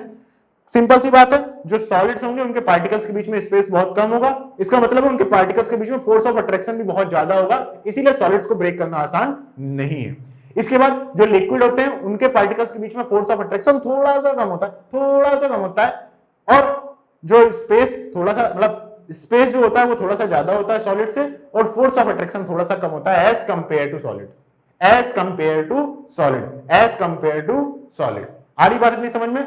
और एक बात और, लिक्विड्स जो होते हैं ना वो क्या करते हैं, क्योंकि देखो जो सॉलिड्स हैं उनके पार्टिकल के बीच में फोर्स ऑफ अट्रैक्शन बहुत ज्यादा है, इस वजह से वो एक दूसरे से बहुत दूर, बहुत अलग अलग फ्रीली मूव नहीं कर सकते हैं। लेकिन जो लिक्विड होते हैं उनमें फोर्स ऑफ अट्रैक्शन कम होता है, लेकिन बहुत कम नहीं होता है, इस वजह से जो पार्टिकल्स होते हैं वो फ्रीली मूव तो नहीं कर सकते हैं, लेकिन लेयर फॉर्म में क्या कर सकते हैं, मूव कर सकते हैं एक दूसरी जगह से, जिस वजह से क्या होते हैं, पार्टिकल्स ऐसे बह जाते हैं। तो वो क्या करते हैं, लेयर फॉर्म में क्या कर सकते हैं, मूवमेंट कर सकते हैं, लेयर्ड फॉर्म में पार्टिकल्स क्या कर सकते हैं, मूवमेंट कर सकते हैं लिक्विड स्टेट। ठीक है, और गैसियस स्टेट में बहुत ज्यादा स्पेस, बहुत कम force of attraction, and their particle can move freely. यहां पर लेयर एयर नहीं, किसी भी डायरेक्शन में मूवमेंट हो सकती है। तो क्लासिकल स्टेट्स के अलावा भी कुछ मॉडर्न स्टेट्स हैं, जिनमें से दो बहुत फेमस मॉडर्न स्टेट्स हैं, जिनका नाम क्या है, एक तो प्लाज्मा है, एक आपकी मॉडर्न स्टेट ऑफ मैटर, और एक बोस आइंस्टाइन कंडेंसेट, ये भी एक स्टेट ऑफ मैटर है। ठीक है, अब इसे मॉडर्न स्टेट क्यों कह रहा हूं, क्योंकि ये अभी अभी हाल ही में डिस्कवर करी गई स्टेट ऑफ मैटर्स है। ठीक है, अब इसी के साथ साथ यहां पर आपने ये दो स्टेट ऑफ मैटर तो देखी होंगी, बोस आइंस्टाइन कंडेंसेट और आपकी प्लाज्मा, लेकिन इसके अलावा ऐसा नहीं है कि सिर्फ ये 5 ही स्टेट ऑफ मैटर है। इसके अलावा ये आपका सुपर क्रिटिकल फ्लूइड और ये super solid state of matter भी एग्जिस्ट करती है। इसके अलावा भी बहुत सारी स्टेट ऑफ मैटर हैं, लेकिन आपकी एनसीईआरटी में जो अभी लेटेस्ट नई एनसीईआरटी आई है, उस एनसीईआरटी में आपका ये जो प्लाज्मा और ये आपका जो बोस आइंस्टाइन कंडेंसेट है ना, इनको भी उन्होंने क्या कर दिया, आपकी एनसीईआरटी से हटा दिया गया है। इससे पहले क्या था, ओल्ड एनसीईआरटीज की आपके पास बुक होंगी तो आप देखोगे कि आपके बुक के लास्ट में प्लाज्मा और बोस आइंस्टाइन कंडेंसेट के बारे में डिस्कशन किया गया था, लेकिन अब उसे यहां से लेटेस्ट एनसीईआरटी में हटा दिया गया है। तो मतलब कहने का मतलब यह है कि हमें ऊपर क्लासिकल स्टेट्स को ही अपने सिलेबस के अकॉर्डिंग पढ़ना है, लेकिन फिर भी आपको थोड़ी सी नॉलेज देने के लिए यहां पर मैं थोड़ा थोड़ा इंट्रो इन सबका दे देता हूं, इन सारी स्टेट ऑफ मैटर्स का। ठीक है, प्लाज्मा क्या है, देखो आपका जो मैटर है ना, मैटर जो था, मैटर को अभी मैं आपको बताऊंगा इफेक्ट ऑफ टेम्परेचर और एनी मैटर। तो किसी भी मैटर को मान लो सॉलिड स्टेट में है, उसको तुम खूब गर्म करो, खूब गर्म करो, उसको हीट करो, हीट करो, हीट करो, हीट करो, हीट करते करते क्या होगा कि एकदम से वो लिक्विड में बदल जाएगा। फिर उसको हीट करोगे, वो लिक्विड से क्या होगा, गैस में बदल जाएगा, और फिर तुम उसको और भी उससे ज्यादा क्या कर दोगे, हीट करोगे ना, तो एक ऐसी स्टेट आएगी मैटर की जहां पर उस मैटर के अंदर जो पार्टिकल्स है ना, वो पार्टिकल्स ब्रेक होके चार्ज्ड आयंस बन जाएंगे। क्या बन जाएंगे, चार्ज्ड आयंस बन जाएंगे। तो जो आपका प्लाज्मा होता है वो आपका फ्री चार्ज्ड आयंस होते हैं। एक्चुअली क्या होता है भाई, ये होते हैं फ्री चार्ज्ड आयंस। ये क्या होता है, फ्री चार्ज्ड आयंस होते हैं। ये होते तो एकदम गैसेस की तरीके ही हैं। प्लाज्मा जो होता है वो होता तो गैसेस की तरीके ही है, लेकिन ये मैग्नेटिक और इलेक्ट्रिक फील्ड में डिस्टरबेंस पैदा कर सकता है। मतलब इसकी वजह से मैग्नेटिक फील्ड डेवलप हो सकती है। मैग्नेटिक फील्ड कहने का मतलब क्या है, मतलब ये कुछ चुंबकीय, कुछ मैग्नेटिक बिहेवियर शो करता है जो ये प्लाज्मा होता है। जैसे तुमने देखा ना, मैग्नेट होता है ना, मैग्नेट दूसरे सॉलिड को या फिर आयरन को अपनी ओर अट्रैक्ट कर लेता है। तो ये जो नेचर है उस मैग्नेट का, ये मैग्नेटिक नेचर है। ऐसे ही प्लाज्मा के अंदर भी क्या होता है, मैग्नेटिक नेचर होता है। और एक बहुत ही इंटरेस्टिंग किसी बात है कि जब आप प्लाज्मा में क्या करोगे, मान लो कोई एक ट्यूब में तुमने स्टेट मैटर को प्लाज्मा स्टेट में भर रखा है, और तुम जब उससे इलेक्ट्रिसिटी पास करोगे ना, किसी प्लाज्मा से तुम इलेक्ट्रिसिटी पास करोगे ना, तो वो ग्लो करता है। क्या होता है, वो ग्लो करता है। इसीलिए ये दो इमेजेस बनी हुई हैं। एक ये बल्ब बना हुआ है जिसे प्लाज्मा बल्ब बोलते हैं, और दूसरा ये क्या है, आपकी जो अर्थ होती है ना, अर्थ के जो नॉर्थ और साउथ पोल्स हैं, उनमें अगर आप विंटर्स में जाकर देखोगे तो आपको आसमान में, आपको क्या होगा, आसमान में कुछ ऐसा दृश्य देखने को मिलेगा। आसमान में से चमकते हुए बादल टाइप के देखने को मिलेंगे। वो एक्चुअली क्या होता है, वहां पर जो आपका मैटर है वो प्लाज्मा स्टेट में होता है। प्लाज्मा स्टेट में होने की वजह से वो आसमान के बादल क्या होते हैं, ग्लो करते हुए हमें दिखते हैं। आ रही इतनी बात क्लियरली समझ में? और यहां पर जो प्लाज्मा बल्ब होता है उसमें भी आपका जो मैटर होता है वो प्लाज्मा स्टेट में होता है। जब उसमें इलेक्ट्रिसिटी पास करते हैं तो वो ग्लो करता है। जो नियॉन लाइट्स नहीं देखते हो, जो ये स्टार्स देखते हो ना, जितने ये स्टार्स है, तारे हैं, सूरज है, इन सब के अंदर जो लाइट आ रही है वो कहां से आ रही है? उनके अंदर जो मैटर है वो प्लाज्मा स्टेट में ही पाया जा रहा है। इस वजह से वो क्या कर रहे हैं? ग्लो कर रहे हैं। इस वजह से क्या कर रहे हैं? ग्लो कर रहे हैं। और एक और इंटरेस्टिंग सी बात, पूरी दुनिया में, ऑल यूनिवर्स में, इन होल यूनिवर्स, सबसे ज्यादा स्टेट, मतलब सबसे ज्यादा अबंडेंट स्टेट ऑफ मैटर जो होती है वो होती है प्लाज्मा। मतलब दुनिया का जितना भी मैटर है वो मैक्सिमम उसका जो पार्ट है वो प्लाज्मा स्टेट में पाया जाता है पूरे यूनिवर्स में। अर्थ में तो नहीं होता, अर्थ में तो हमें खुद बनाने पड़ते हैं प्लाज्मा बल्ब ये, लेकिन आप आसमान की तरफ घूम के देखो, तारे सितारे एकदम चमकती हुई लाइट सब दिखता है ना, तो वो सबका सब क्या है? प्लाज्मा ही है। तो पूरी जमीन पे, पूरी मतलब पूरे यूनिवर्स में जो मोस्ट अबंडेंट स्टेट है वो क्या है? प्लाज्मा है। ये भी एक इंपॉर्टेंट क्वेश्चन बन सकता है। ठीक है, प्लाज्मा बनता कैसे? जब तुम किसी मैटर को बहुत ज्यादा हीट कर दोगे तो उसके जो पार्टिकल्स होते हैं वो चार्ज पार्टिकल्स में ब्रेक हो जाते हैं। एक पार्टिकल ब्रेक होकर दो चार्ज पार्टिकल या फिर उससे ज्यादा चार्ज पार्टिकल्स में ब्रेक हो जाता है, और फिर वो चार्ज पार्टिकल्स क्या होते हैं? स्पेस में फ्रीली घूमते हैं, और उनकी वजह से मैग्नेटिक फील्ड और इलेक्ट्रिक फील्ड भी डेवलप हो सकती है। इसीलिए तुम्हारी जो वो नहीं होती, लाइटनिंग नहीं होती है, उसमें इलेक्ट्रिसिटी ही तो पास होती है एक तरफ से दूसरी तरफ, वो किसकी वजह से होती है? प्लाज्मा स्टेट ऑफ मैटर की तरफ की वजह से होती है। इसके अलावा बोस-आइंस्टाइन कंडेंसेट की बात करें तो देखो, एक पार्टिकल्स का ग्रुप का नाम है, ज्यादा डिटेल में जाने की जरूरत नहीं है, एनसीईआरटी ने ऑलरेडी इस चीज को हटा दिया है। क्या नाम है उसका? बोस-आइंस्टाइन कंडेंसेट। क्या है एक्चुअली? एक स्पेशल पार्टिकल्स हैं जिन्हें बोसॉन्स कहा जाता है। अब ये बोसॉन्स क्या होते हैं इसकी ज्यादा चर्चा करने की आपको जरूरत नहीं है, बस आप ये समझ लो कि एक ग्रुप, एक पार्टिकल है उसका नाम है बोसॉन। तो जब वो बोसॉन काफी सारे ग्रुप में हो और उनको आप क्या कर दो? कोल्ड कर दो, बहुत ठंडा कर दो, उन्हें फ्रीज कर दो, तो वो जो स्टेट ऑफ मैटर बनती है, फ्रीज स्टेट ऑफ बोसॉन्स, क्या कहलाती है? आपकी बोस-आइंस्टाइन कंडेंसेट कहलाती है। आ रही बात इतनी क्लियर आपको समझ में? अब इसके बाद सुपर क्रिटिकल फ्लूइड क्या होता है? आप किसी मैटर को ना बहुत ज्यादा गर्म करो, गर्म करो, गर्म करो, गर्म करो, गर्म करो, गर्म करो, गर्म करो, बहुत ज्यादा गर्म कर दोगे ना उसको, तो एक ऐसी स्टेट ऑफ मैटर आएगी जहां पर फ्लूइड और सॉलिड में कोई ज्यादा अंतर नहीं बचेगा। क्या होगा? जहां पर फ्लूइड और सॉलिड में ज्यादा अंतर नहीं बचेगा, जहां पर उसकी या वो गैस है या फिर वो लिक्विड है ये पता नहीं चलेगा। हाँ, अगर आप किसी भी मैटर को बहुत ज्यादा हीट कर दोगे तो वो सॉलिड, मतलब वो लिक्विड स्टेट में है या गैसियस स्टेट में है, ये समझ में ही नहीं आएगा। तो if we increase the temperature of any object or any substance and at a very high temperature a states come where its liquid and gaseous state cannot be distinguished, that state of the matter is called supercritical fluid। आ रही बात इतनी समझ में? अब इसके बाद super solids की बात करें तो सुपर सॉलिड ना एक बहुत ही स्पेशल क्वांटम स्टेट है। क्वांटम स्टेट क्या होती है आगे चल के हायर क्लासेस में तुम्हें पढ़ने को मिलेगा। एक बहुत ही हायर क्वांटम स्टेट है जिसका फीचर क्या है कि ये होता तो सॉलिड की तरीके ही है, लेकिन ये बहुत आसानी से क्या कर सकता है? फ्लो कर सकता है।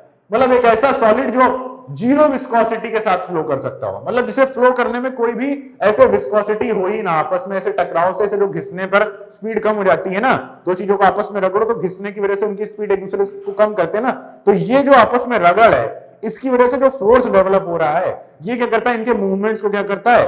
रोक रहा है। इसी को बोलते हैं विस्कोसिटी। तो ऐसा सॉलिड सोचो जो एक के ऊपर एक सॉलिड स्ट्रक्चर रख दी जाए और वो सॉलिड बड़े आराम से क्या हो सके? एक दूसरे के ऊपर फ्लो हो सके, तो ऐसे सॉलिड्स को सुपर सॉलिड्स कहते हैं। बाकी हालांकि इनमें से कोई तुम्हारे काम की मतलब की चीज है नहीं, बट फिर भी मैंने तुमको जनरलाइज वे में बता दिया। अब सबसे मेन पार्ट आ गया तुम्हारा, क्या? प्रॉपर्टीज ऑफ सॉलिड, लिक्विड और गैसेस। एक बार इसको चाहो तो स्क्रीनशॉट ले लो और इसके बाद फिर मैं बताता हूं properties of solid, liquid, gases, क्योंकि हमें क्लासिकल स्टेट को ही मेनली डिस्कस करना है। अब मेरी बात ध्यान से सुनना, अब मेरी बात को थोड़ा ध्यान से सुनना। बात क्या है भाई कि जो आपकी प्रॉपर्टीज है ना, इनको याद करने के लिए आपको इन प्रॉपर्टीज को बिल्कुल भी याद नहीं करना है। बस तुम्हें दो प्रॉपर्टीज पहले से पता है, बस उन्हीं प्रॉपर्टी के आधार पर तुम्हें क्या करना है? अपना आंसर देना है। देखो, सबसे पहली प्रॉपर्टी क्या है? Space between particles. सबसे पहली प्रॉपर्टी क्या है? Space between particles. तो तुम्हें पता है भाई, सॉलिड्स में सबसे कम, लिक्विड्स में उससे ज्यादा, गैसेस में सबसे ज्यादा। ठीक है। इसके बाद force of attraction between particles, solid में सबसे ज्यादा, लिक्विड में उससे कम, गैसियस में सबसे कम।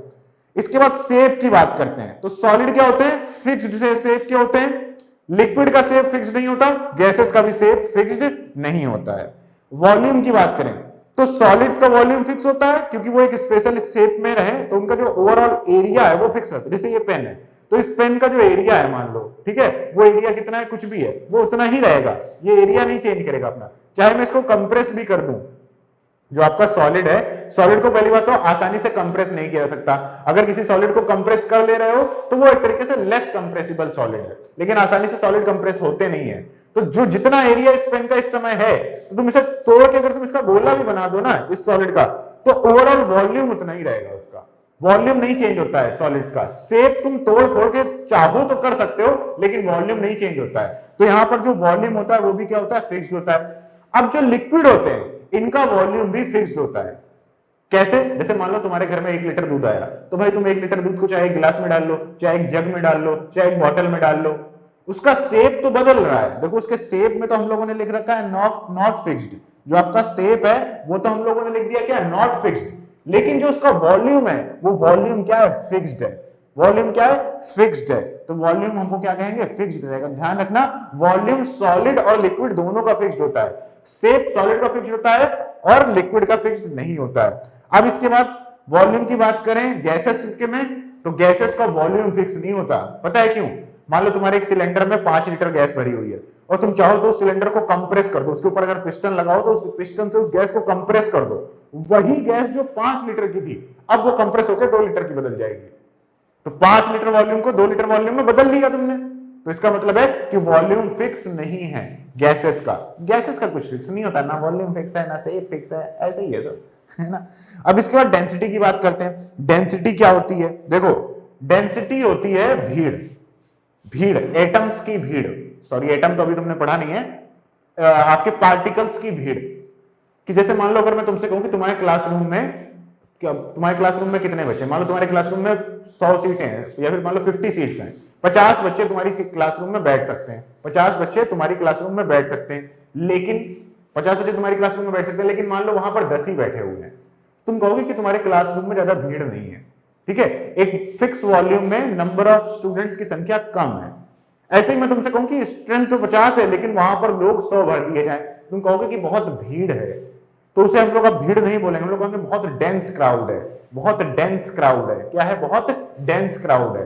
तो डेंस का मतलब या डेंसिटी का मतलब किससे होता है, भीड़ से मतलब होता है कि एक फिक्स वॉल्यूम में कितने ज्यादा पार्टिकल्स हैं किसी मैटर ऑफ स्टेट के, किसी स्टेट ऑफ मैटर के एक फिक्स वॉल्यूम में कितने ज्यादा पार्टिकल्स हैं। मान लो 1 लीटर सॉलिड लिया जाए, 1 लीटर लिक्विड लिया जाए, 1 लीटर आपका क्या कहते हैं गैस ली जाए, तो वह हम लोग क्या करते हैं, वॉल्यूम फिक्स कर देते हैं और एक फिक्स वॉल्यूम में अलग अलग स्टेट ऑफ मैटर के नंबर ऑफ पार्टिकल्स काउंट करते हैं। तो सॉलिड में सबसे ज्यादा पार्टिकल्स होंगे 1 लीटर में, क्योंकि भाई उनमें स्पेस कम है तो ज्यादा ठस ठस के भरे रहते हैं। लिक्विड में थोड़ा सा कम होता है, लेकिन गैसेस में तो और है बिल्कुल ही बहुत ही कम पार्टिकल होते हैं। तो पार्टिकल्स की भीड़ जो होती है वो सबसे ज्यादा सॉलिड में, तो डेंसिटी सबसे ज्यादा सॉलिड्स की, उसके बाद लिक्विड की, सबसे कम गैस की। डेंसिटी का फॉर्मूला क्या होता है, डेंसिटी का फॉर्मूला होता है density is equal to mass upon volume, mass upon volume. वही चीज है कि एक वॉल्यूम में कितना मास है। अगर 1 लीटर फिक्स कर रखा है तो जिसमें पार्टिकल्स ज्यादा उसका मास ज्यादा, जिसका मास ज्यादा उसकी डेंसिटी ज्यादा। ठीक है, क्लियरली, उम्मीद है क्लियर हो गया होगा। तो डेंसिटी मैक्सिमम हो गई, मिनिमम हो गई गैसेस में। इसके बाद बात करते हैं कंप्रेसिबिलिटी की। तो कंप्रेसिबिलिटी भी तुम बता सकते हो भाई, जिसमें स्पेस कम होगा उसे और तो कंप्रेस किया नहीं जा सकता, जिसमें ऑलरेडी स्पेस कम है पार्टिकल्स के बीच में उसको कैसे कंप्रेस कर पाओगे। सिंपल सी बात है, इसी से तुम्हारा जवाब मिल गया कि सबसे ज्यादा कंप्रेसिबल कौन होते हैं, गैसेस होती हैं, उससे ज्यादा कंप्रेसिबल होते हैं लिक्विड्स, वो भी लगभग ना के बराबर ही होते हैं। लिक्विड और सॉलिड की कंप्रेसिबिलिटी लगभग लो होती है, क्योंकि लिक्विड्स को भी कंप्रेस करना इतना आसान नहीं होता है। आ रही बात समझ में, क्योंकि उनके पार्टिकल्स के बीच में स्पेस ज्यादा होता है लेकिन बहुत ज्यादा नहीं होता है कि कंप्रेस किया जा सके। ठीक है, और लास्ट बात करते हैं रिजिडिटी की। तो रिजिडिटी भी तुम समझ रहे हो भाई, सॉलिड ज्यादा रिजिड होते हैं, पेन को तोड़ना आसान नहीं है, पानी को आसानी से मोड़ा जा सकता है, गैस तो खुद ही मुड़ी हुई है। तो रिजिडिटी सबसे ज्यादा किसमें होती है? सॉलिड्स में होती है, उससे कम लिक्विड्स में, सबसे कम किसमें होती है? गैसेस में। आ रही बात समझ में? तो ये properties of state of matter हो गई। ठीक है, बिल्कुल सिंपल सी बात थी। बस आपको क्या करना था? आपको करना था लाइक इस वीडियो को, आपको सब्सक्राइब करना था इस चैनल को, और शेयर करनी थी वीडियो अपने दोस्तों के साथ। ठीक है, अब next question, can state of matter can be change और नॉट?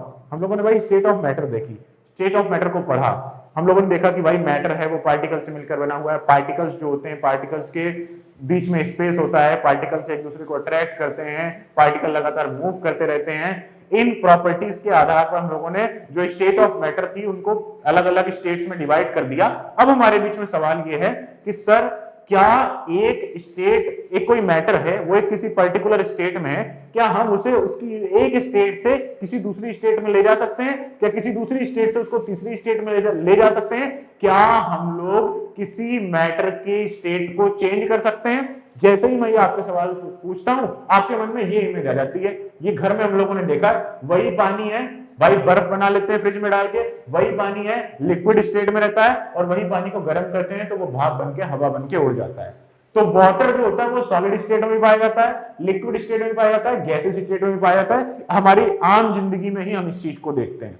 तो इसका मतलब क्या हो गया कि भाई वाटर के अंदर भी तो मैटर ही है। इसका मतलब है इसका जो मैटर है वो अपनी स्टेट को क्या कर सकता है? चेंज कर सकता है। वाटर का जो मैटर है वो अपनी स्टेट को चेंज कर सकता है। तो क्या ऐसा सबके लिए होता है? क्या किसी भी, जितने भी हम लोग आसपास के ऑब्जेक्ट्स देख रहे हैं सराउंडिंग में, क्या सारे सराउंडिंग के ऑब्जेक्ट्स अपनी स्टेट को चेंज कर सकते हैं? क्या ये जो पहाड़ है, जो सॉलिड है, क्या इसे भी सॉलिड से लिक्विड में बदला जा सकता है? क्या ये पहाड़ भी लिक्विड में बदल सकता है? क्या ये पहाड़ भी भाप में बदल सकता है? तो इसका जवाब है हाँ। इसका जवाब है हाँ। State of matter can be changed, state of matter can be changed.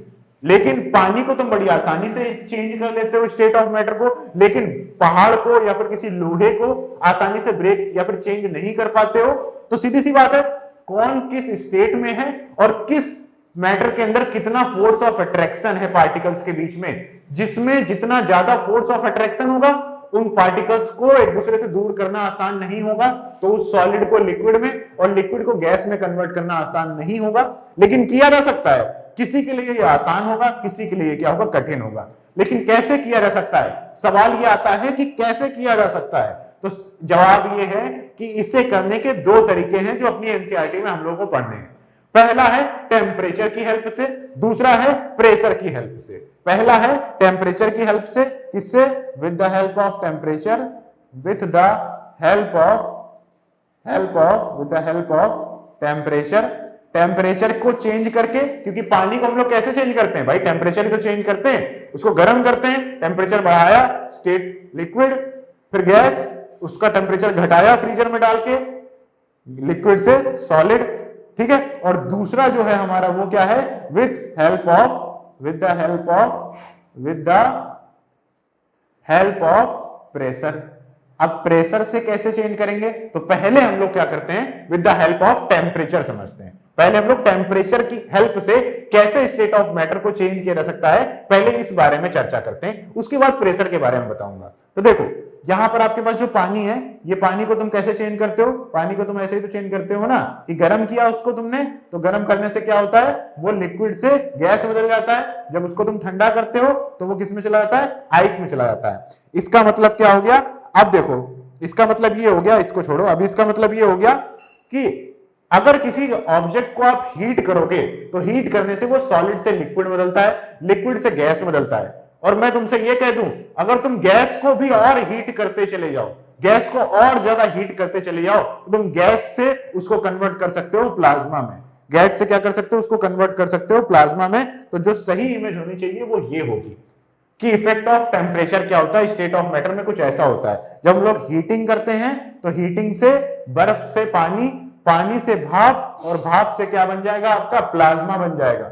जब आप प्लाज्मा को कूल करोगे तो वो भाप, और भाप को कूल करोगे तो वो पानी, और पानी को कूल करोगे तो वो क्या हो जाएगा? आपका बर्फ बन जाएगा। इसका मतलब है टेम्परेचर बढ़ाने से सॉलिड से लिक्विड, लिक्विड से गैस, गैस से प्लाज्मा, टेम्परेचर घटाने से प्लाज्मा से गैस, गैस से लिक्विड, लिक्विड से सॉलिड। लेकिन आखिर ऐसा हो क्या रहा है? स्टेट ऑफ मैटर में जब हम लोग टेम्परेचर को चेंज कर रहे हैं, तो आखिरकार उसके अंदर ऐसा क्या हो रहा है जिसकी वजह से ये स्टेट ऑफ मैटर क्या हो रही है, चेंज हो रही है. What is happening inside the matter when we are changing its state, or when we are supplying heat, or when we are increasing the temperature of that substance. तो what are we actually doing, इस चीज को अगर ध्यान से समझो. What happens inside the matter of state during this change of state. देखो यहां पर आपके क्या है, ये सॉलिड स्टेट है, ये क्या है आपकी सॉलिड स्टेट है, ठीक है. अब जरा ध्यान से देखना उधर, ये क्या है आपके सॉलिड स्टेट है, ये सॉलिड स्टेट है, ये सॉलिड स्टेट है, ये सॉलिड स्टेट है, ये सॉलिड स्टेट है, ये सॉलिड स्टेट है, ये क्या है आपके सॉलिड स्टेट है. तो सॉलिड स्टेट में क्या है, पार्टिकल पास पास है, फ्री नहीं है मूव करने के लिए, क्योंकि बहुत ज्यादा फोर्स ऑफ अट्रैक्शन है, बहुत ज्यादा क्या है फोर्स ऑफ अट्रैक्शन है, इसलिए फ्री नहीं है मूव करने के लिए. अब जब आपने क्या किया, इसको हीट किया, क्या किया, इसको बर्नर पे रख के क्या किया, इसको हीट किया. तो हीट करने में एक्चुअली आप कर क्या रहे हो, हीट करने में एक्चुअली आप कर क्या रहे हो, एक्चुअली आप क्या कर रहे हो, उस पार्टिकल के, उस ऑब्जेक्ट के, उस सब्सटेंस के मैटर का आप क्या कर रहे हो, मैटर की एनर्जी इंक्रीज कर रहे हो. मैटर को क्या कर रहे हो, इस मैटर को आप क्या कर रहे हो, इस मैटर को आप एक तरीके से एनर्जी दे रहे हो. एनर्जी कैसे दे रहे हैं, एनर्जी कैसे दे रहे हैं, देखो एक बहुत बढ़िया सा एग्जांपल तुम लोगों ने पढ़ा होगा, E is equal to mc square. मतलब एक इक्वेशन तुमने बहुत ज्यादा पढ़ी होगी, अल्बर्ट आइंस्टाइन ने दी थी, E is equal to mc square. ये इक्वेशन हमें एक्चुअली ये बताती है कि कोई भी ऑब्जेक्ट है ना, अगर उसका मास m है, तो जब आप उसको m को क्या करोगे, मान लो एनर्जी में कन्वर्ट करो, तो जब आप किसी ऑब्जेक्ट को जलाते हो तो एक तरीके से क्या होता है, तुम उसके मास को कन्वर्ट कर रहे हो डायरेक्टली एनर्जी में. मतलब अब वो ऑब्जेक्ट मास में ना रहकर एनर्जी फॉर्म में चला जाएगा. जलने के बाद क्या होता है भाई, वो एनर्जी बनके उड़ जाता है, तभी तो हाथ जल जाता है जलती हुई चीज से, क्योंकि उससे बहुत ज्यादा एनर्जी निकल रही होती है. तो हम लोग क्या करते हैं, किसी भी m वाले मास को हम लोग उसके रेस्पेक्टिवली उससे हम लोग कुछ एनर्जी रिलीज कर सकते हैं. तो हम लोग यहां पर हीटिंग में क्या करते हैं, किसी भी ऑब्जेक्ट को लेते हैं, उसको जलाते हैं, जलाने से क्या होता है कि बहुत सारी एनर्जी निकलती है. वो एनर्जी तुम क्या कर रहे हो, किसको दे रहे हो, पार्टिकल्स को दे रहे हो, मैटर को दे रहे हो, जिसको तुम गर्म कर रहे हो. जब ये ऑब्जेक्ट को वो एनर्जी मिल रही है, तो वो एनर्जी क्या हो रही है, इनके पार्टिकल्स के द्वारा अब्सॉर्ब कर ली जा रही है. पार्टिकल्स के द्वारा क्या कर ली जा रही है, एब्सॉर्ब कर ली जा रही है. और हीटिंग करने की वजह से जब उनकी एनर्जी बढ़ रही है, जब उनकी एनर्जी बढ़ रही है, तो जो वो पार्टिकल्स है ना, जो पहले धीरे धीरे मूव कर रहे थे, सॉलिड के पार्टिकल्स धीरे धीरे मूव कर रहे थे, क्योंकि मूव तो सब कर रहे हैं, चाहे सॉलिड हो, चाहे लिक्विड हो, चाहे कोई भी स्टेट ऑफ मैटर हो, उनके particle are never at rest. Particle are never at rest, तो कभी रुकते नहीं है. बस सॉलिड के क्या होते हैं, थोड़ा धीरे धीरे मूव करते हैं, क्योंकि फोर्स ऑफ अट्रैक्शन बहुत ज्यादा है, तो ज्यादा तेजी से मूव करने के लिए उनको अलाउ किया नहीं जाता है. लेकिन जब तुमने एनर्जी दी ना, तो धीरे धीरे उनका वाइब्रेशन क्या होने लगेगा, बढ़ने लगेगा. पार्टिकल्स थोड़ा ज्यादा तेज वाइब्रेट करने लगेंगे. जब वो ज्यादा तेज वाइब्रेट करने लगेंगे, तुम उनको एनर्जी देते जाओगे, देते जाओगे, देते जाओगे, देते जाओगे.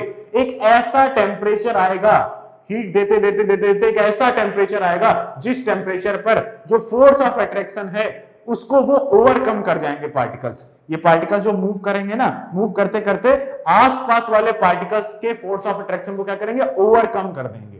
और एकदम से वो क्या करेंगे, अपनी बाउंड्री को ब्रेक कर देंगे, और वो अपनी स्टेट से दूसरी स्टेट में चेंज होना शुरू हो जाएंगे. क्योंकि भाई अब दूसरा कोई खींच नहीं पा रहा है, तो क्या हो जाएंगे, फ्री हो जाएंगे मूव करने के लिए. जब वो फ्री हो जाएंगे मूव करने के लिए, तो वो ज्यादा तेजी से मूव करके अपनी स्टेट को क्या करने लगेंगे, चेंज करने लगेंगे. और तब उस टेम्परेचर पर, जिस टेम्परेचर पर अपना सॉलिड जो है वो लिक्विड में कन्वर्ट होना शुरू हो जाए, उस टेम्परेचर को, उस सॉलिड का क्या बोलते हैं, मेल्टिंग पॉइंट बोलते हैं. क्या बोलते हैं, मेल्टिंग पॉइंट. तो मेल्टिंग पॉइंट का कॉन्सेप्ट समझ में आया, मेल्टिंग पॉइंट का कॉन्सेप्ट समझ में आया. तो मेल्टिंग पॉइंट क्या है, melting point is the temperature at which a solid starts to convert to its liquid state at atmospheric pressure. अब मैं एटमॉस्फेरिक प्रेशर क्यों यूज कर रहा हूं, ये अभी आगे बताऊंगा, जब इफेक्ट ऑफ प्रेशर बताऊंगा. आ रही बात समझ में. कुल मिलाके when we increase the temperature of any object, it gets energy from that heating, and due to the higher energy, the particles of that solid start vibrating, start moving faster, they vibrate faster, and they at a temperature they overcome the force of attraction of their adjacent particles, and they starts to move freely, and they starts to convert its state from liquid to solid to liquid, and that temperature at which this happens is called the melting point of that solid. ठीक है. अब देखो यहां पर एक और कहानी होती है, जब मेल्टिंग हो रही होती है ना, जब तुम ऑब्जेक्ट को किसी को हीट करोगे ना, तो हीट करने पे क्या होगा, जब तुमने एक ऑब्जेक्ट लिया इस तरीके से एक लिक्विड में, और ऑब्जेक्ट को एक लिक्विड में, मतलब एक ऑब्जेक्ट को तुमने इस तरीके से मान लो, अब क्या करते हैं, तुमने सॉलिड ले रखा है, सॉलिड को तुमने मान लो बर्फ ही ले रखी है, उसको तुमने क्या करा, हीट करना शुरू किया। हीट करना शुरू किया तो तुम देखोगे, मान लो तुम्हारी जो बर्फ थी वो -10 डिग्री सेल्सियस पर थी। इनिशियली कितनी थी, वो -10 डिग्री सेल्सियस पर थी। तुमने उसको हीट किया, उसका टेम्परेचर कितना हो गया, -5 हुआ, बढ़ते बढ़ते क्या हुआ, 0 हो गया। जैसे ही 0 उसका टेम्परेचर होगा, वो क्या होगा, उसका मेल्टिंग पॉइंट आ गया। अब वो क्या करेगी, एकदम से लिक्विड बदलना शुरू कर देगी, क्योंकि उनके पार्टिकल्स अब ज्यादा तेज वाइब्रेट करने लगे, हाइयर काइनेटिक एनर्जी की वजह से वो ज्यादा तेजी से मूव करने लगे, और अब वो अपने साथ ही पार्टिकल्स के फोर्स ऑफ अट्रैक्शन को ओवरकम करके फ्रीली मूव करने लगे। यहां पे एक और इंटरेस्टिंग पॉइंट क्या होता है कि जो आपका सॉलिड जब ये कन्वर्ट हो रहा होगा लिक्विड में, 0 डिग्री सेल्सियस की जो आइस होगी वो क्या होने लगेगी, 0 डिग्री सेल्सियस के वाटर में कन्वर्ट होने लगेगी। 0 डिग्री सेल्सियस के वाटर में क्या होने लगेगी, कन्वर्ट होने लगेगी। जब ऐसा होने लगेगा उस समय तुम एक चीज देखोगे, क्या देखोगे, कि जब तुम उसको हीट कर रहे हो, हीट कर रहे हो, हीट कर रहे हो, हीट कर रहे हो, हीट कर रहे हो, तो हीट करने से क्या हो रहा है कि वो जो आपका आइस है ना, पहले तो उसका टेम्परेचर जब हम हीटिंग कर रहे थे वो बढ़ रहा था, लेकिन जैसे ही उसका मेल्टिंग पॉइंट आया, जब वो अपनी स्टेट चेंज करने लगा, उस समय जब हम हीटिंग कर रहे हैं तो उस समय हीटिंग करने से वो उसका टेम्परेचर नहीं बढ़ रहा है। मतलब तुम्हारी आइस जब तक लिक्विड में नहीं बदल जाएगी तब तक उसको तुम कितनी भी हीट देते रहो, उसका जो टेम्परेचर है वो 0 ही रहेगा। जब तक तुम्हारी पूरी की पूरी बर्फ पूरे के पूरे पानी में कन्वर्ट नहीं हो जाएगी, तब तक तुम्हारे बर्फ का टेम्परेचर 0 डिग्री सेल्सियस ही रहेगा। जबकि उससे पहले, क्योंकि ये किस समय होगा, जब स्टेट चेंज हो रही होगी, लिक्विड से कन्वर्ट होने लगेगा तुम्हारा, सॉलिड से लिक्विड में कन्वर्ट होने लगेगा तुम्हारी आइस। लेकिन जब उससे पहले तुम हीट दे रहे थे तो वो टेम्परेचर बढ़ रहा था। तो इसका मतलब क्या है कि जब तुम मेल्टिंग पॉइंट से पहले सॉलिड को क्या कर रहे थे, हीट दे रहे थे, तो वो एनर्जी वो एब्जॉर्ब कर रहा था। एब्जॉर्ब करने की वजह से वो उनकी पार्टिकल्स की काइनेटिक एनर्जी बढ़ रही थी। क्या होती है काइनेटिक एनर्जी, अभी बताऊंगा, नीचे देखा होगा ना, लिखा हुआ आया था कुछ।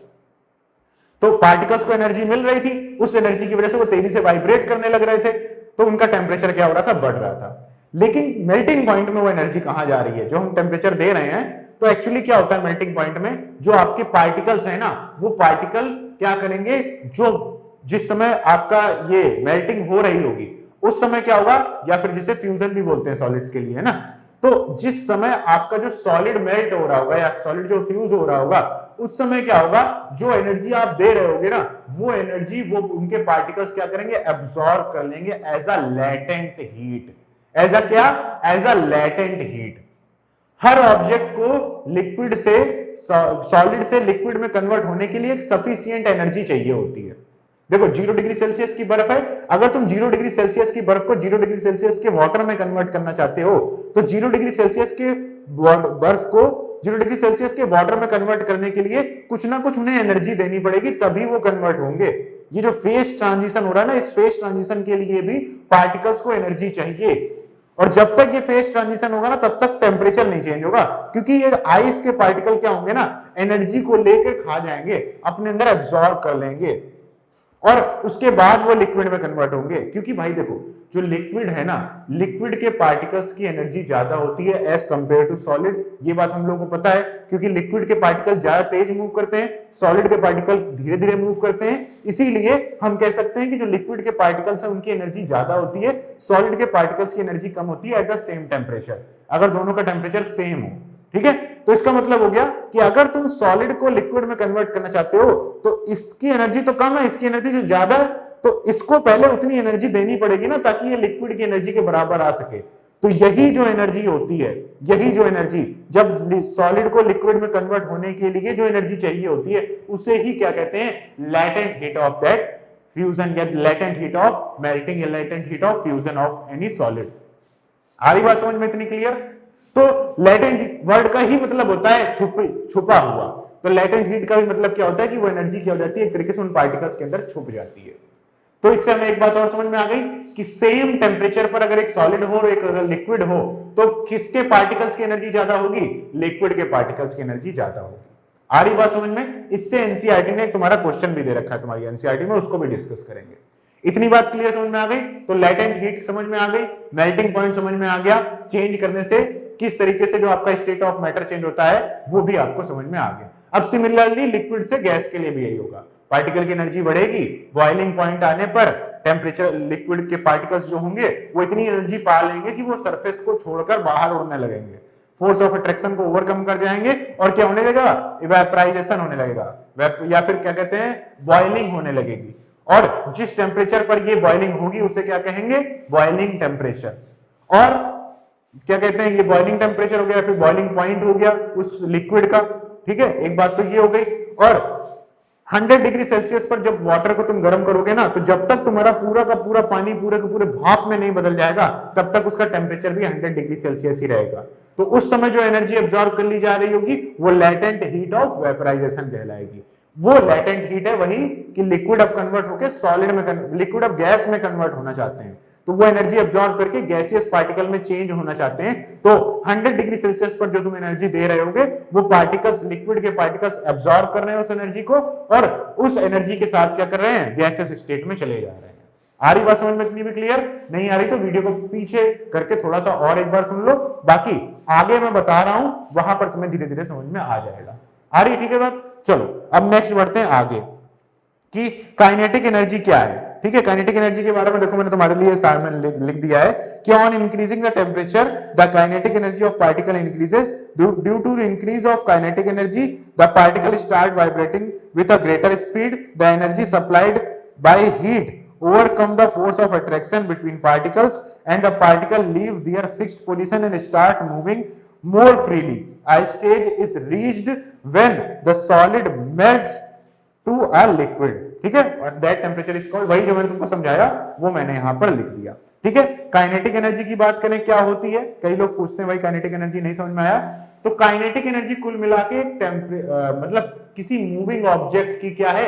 एक प्रॉपर्टी है। जो जब भी कोई ऑब्जेक्ट मूव करता है तो उसके अंदर एक पर्टिकुलर टाइप ऑफ एनर्जी होती है जिसे काइनेटिक एनर्जी कहते हैं। वो उसके मूवमेंट की वजह से ही उसके अंदर आती है, बस यही काइनेटिक एनर्जी है। काइनेटिक एनर्जी किसी भी पार्टिकल के मास और उसके वेलोसिटी पर डिपेंड करती है और काइनेटिक एनर्जी टेम्परेचर पर डायरेक्टली डिपेंड करती है। जिस ऑब्जेक्ट का टेम्परेचर जितना ज्यादा उसकी काइनेटिक एनर्जी उतनी ज्यादा। आई थिंक अभी थोड़ी देर पहले भी मैंने काइनेटिक एनर्जी तुमको बताई थी। ठीक है, अब चलते हैं नेक्स्ट, मेल्टिंग पॉइंट भी देख लेते हैं क्या है, डेफिनेशन देख लेते हैं। The minimum temperature at which a solid melts to become a liquid at atmospheric pressure is called melting point. ठीक है, मेल्टिंग पॉइंट के बारे में भी बात हो गई। अब क्वेश्चन आपसे है, देखो क्वेश्चन आपसे, अब इस क्वेश्चन को जरा ध्यान से देखना और करने की कोशिश करना। क्वेश्चन क्या है? 4 solids ABCD have melting point 100 degree Celsius, 273 kelvin, 400 kelvin and 500 kelvin respectively. Which of the solid will have maximum force of attraction between their particles? देखो, अगर किसी भी सॉलिड का मेल्टिंग पॉइंट ज्यादा है, इस बात से हमें उस सॉलिड के बारे में क्या बात पता चलती है? बताओ। किसी भी सॉलिड का मेल्टिंग पॉइंट ज्यादा है, इस बात से उस सॉलिड के बारे में हमें क्या बात पता चलती है? बताओ बताओ, बोलो। इससे हमें यह पता चलता है, देखो जितना ज्यादा मेल्टिंग पॉइंट होगा, मतलब जितने ज्यादा टेम्परेचर पर कोई सॉलिड मेल्ट हो रहा है, इसका मतलब है कि उसके पार्टिकल्स को हम जब एनर्जी दे रहे हैं तो उनके पार्टिकल्स के बीच में जो फोर्स ऑफ अट्रैक्शन है, उस फोर्स ऑफ अट्रैक्शन को कम करने के लिए उस पार्टिकल को हमें ज्यादा एनर्जी देनी पड़ रही है, तभी उसका मेल्टिंग पॉइंट क्या है? ज्यादा है। ज्यादा मेल्टिंग पॉइंट का मतलब है पार्टिकल्स के बीच का फोर्स ऑफ अट्रैक्शन उतना ही ज्यादा है। तो सीधी सी बात है, जिसका मेल्टिंग पॉइंट ज्यादा उसके पार्टिकल्स के बीच का फोर्स ऑफ अट्रैक्शन उतना ही ज्यादा। ठीक है, लेकिन यहां पर मैंने मेल्टिंग पॉइंट्स को अलग अलग यूनिट्स में दिया हुआ है। तो टेम्परेचर की 2 यूनिट्स होती हैं। इस क्वेश्चन को करने से पहले आपको क्या करना पड़ेगा? ये सब चीजें छोड़ो, इससे पहले मुझे ये वाला क्वेश्चन आपको डिस्कस करना पड़ेगा। ठीक है, हाँ, Celsius scale to absolute scale, क्योंकि वहां पर मैंने डिग्री सेल्सियस और केल्विन 2 टेम्परेचर 2 के उसमें दे रखे हैं, तो डायरेक्टली ना कर देना जो मैंने तुमको बताया। देखो, तुम्हें अगर डिग्री सेल्सियस के टेम्परेचर को चेंज करना है केल्विन टेम्परेचर पर, तो क्या करना पड़ेगा? डिग्री सेल्सियस वाले टेम्परेचर में प्लस 273.15 ऐड कर दो, तुम्हारा क्या होगा? केल्विन टेम्परेचर मिल जाएगा। एक्चुअली होता क्या है कि 0 degree Celsius is equal to होता है 273.15 केल्विन, ये होता है वैल्यू। ठीक है, बस ये दो अलग अलग यूनिट है। जैसे लेंथ होती है तो लेंथ की दो यूनिट होती है, उसे इंच में भी नाप सकते हो, मीटर में भी नाप सकते हो, किलोमीटर में भी नाप सकते हो। ऐसे ही टेम्परेचर को मेजर करने की अलग अलग मेजरमेंट स्केल्स हैं, ठीक है। तो उन स्केल में क्या होता है कि 0 डिग्री सेल्सियस पर, क्योंकि जो बर्फ होती है ना, बर्फ का टेम्परेचर डिग्री सेल्सियस में पूछा जाए तो वो कहेगा 0 डिग्री सेल्सियस, केल्विन में पूछा जाए तो वो कहेगा 273.15 केल्विन। तो हम लोग यहां पर कह देते हैं कि 0 degree Celsius equal to 273.15 Kelvin. लेकिन फॉर द सिंप्लिसिटी, ताकि थोड़ा आसान रहे, क्वेश्चन ज्यादा टफ ना हो, यहां पर हम लोग क्या कर देते हैं, हम लोग यहां पर लिख लेते हैं कि 0 degree Celsius is equal to 273 Kelvin, ठीक है। तो डिग्री सेल्सियस को केल्विन में बदलना हो, सिंपल सा, टेम्परेचर में 273 ऐड कर दो। क्यों? क्योंकि 1 डिग्री सेल्सियस कितना हो जाएगा, 1 प्लस 273 केल्विन इक्वल टू कितना हो गया, 274 केल्विन, ठीक है। अब 274 केल्विन को तुम्हें क्या करना हो, डिग्री सेल्सियस में बदलना हो, तो इसमें माइनस कर दो तुम 273, तो ये क्या आ जाएगा, 1 डिग्री सेल्सियस आ जाएगा। तो बस केल्विन को डिग्री सेल्सियस में बदलना है तो 273 से माइनस कर दो, डिग्री सेल्सियस को केल्विन में बदलना है तो 273 ऐड कर दो, बस। तो अब जो तुम्हारा ये क्वेश्चन है ना, तुम्हें इस क्वेश्चन को करने से पहले इनके मेल्टिंग पॉइंट्स को एक ही यूनिट में लाना पड़ेगा। चाहो तो सबको केल्विन में कन्वर्ट कर दो, चाहो तो सबको डिग्री सेल्सियस में कन्वर्ट कर दो। हम लोग क्या करते हैं, सबको डिग्री सेल्सियस में कन्वर्ट कर लेते हैं। तो ए का कितना है, 100 डिग्री सेल्सियस है मेल्टिंग पॉइंट। अब बी का निकालते हैं, बी का 273 केल्विन है, इसको माइनस करते हैं 273 से, तो आएगा 0 डिग्री सेल्सियस। तो बी क्या है, 0 डिग्री सेल्सियस है। सी क्या है, सी का मेल्टिंग पॉइंट क्या है, 400 केल्विन है। 400 केल्विन में से हम लोग 273 केल्विन माइनस करेंगे तो हमारा डिग्री सेल्सियस में आंसर आ जाएगा। कितना आएगा, 123 डिग्री सेल्सियस। अब डी की बात करते हैं, जो डी है आपका इसका 500 केल्विन। तो 500 केल्विन में 273 माइनस करेंगे तो कितना आएगा, 127 होगा। ये क्या होगा, 127, ये होगा तुम्हारा 127 डिग्री सेल्सियस और ये आएगा 227 डिग्री सेल्सियस, ठीक है। अब तुम्हारे सारे टेम्परेचर तुमको किसमें बताएं, डिग्री सेल्सियस में बताएं। तो मेल्टिंग पॉइंट सबसे ज्यादा किसका है, अब कंपेयर करना, पहले ना करना। तो अब कितना हो गया, सबसे ज्यादा मेल्टिंग पॉइंट किसका है, 227 डिग्री सेल्सियस। तो 227 डिग्री सेल्सियस सबसे ज्यादा टेम्परेचर है किसका, किसका है टेम्परेचर, ये तुम्हारे डी का है। तो डी में क्या होगा, सबसे ज्यादा फोर्स ऑफ अट्रैक्शन होगा बिटवीन पार्टिकल्स। तो D is the correct answer. आ रही बात समझ में? इस तरीके से भी क्वेश्चंस बनाए जा सकते हैं और इस तरीके से भी तुम्हारे क्वेश्चंस तुमसे पूछे जा सकते हैं, ठीक है। नेक्स्ट क्वेश्चन क्या है क्या, या वही है, सेम वही क्वेश्चन है, ठीक है। अब इसके बाद ये हो गया तुम्हारे क्वेश्चन हो गए, मेल्टिंग पॉइंट हम लोगों ने देख लिया। अब हम लोग बढ़ते हैं एक स्पेशल कंडीशन के बारे में, एक स्पेशल कंडीशन की तरफ बढ़ते हैं। हम लोग क्या करते हैं, एक स्पेशल कंडीशन की तरफ बढ़ते हैं। वो स्पेशल कंडीशन क्या है कि कई बार क्या होता है, मैंने तो तुमको ये बताया कि भाई जो तुम्हारा सॉलिड है, उस सॉलिड को तुम क्या करो, सॉलिड को जब तुम हीट करोगे तो हीट करने पर क्या होगा, वो सॉलिड से लिक्विड में कन्वर्ट होना चाहिए, ठीक है। और लिक्विड को जब तुम हीट करोगे तो लिक्विड क्या होना चाहिए, लिक्विड को जब तुम हीट करोगे तो लिक्विड किस में कन्वर्ट होना चाहिए, गैस में कन्वर्ट होना चाहिए।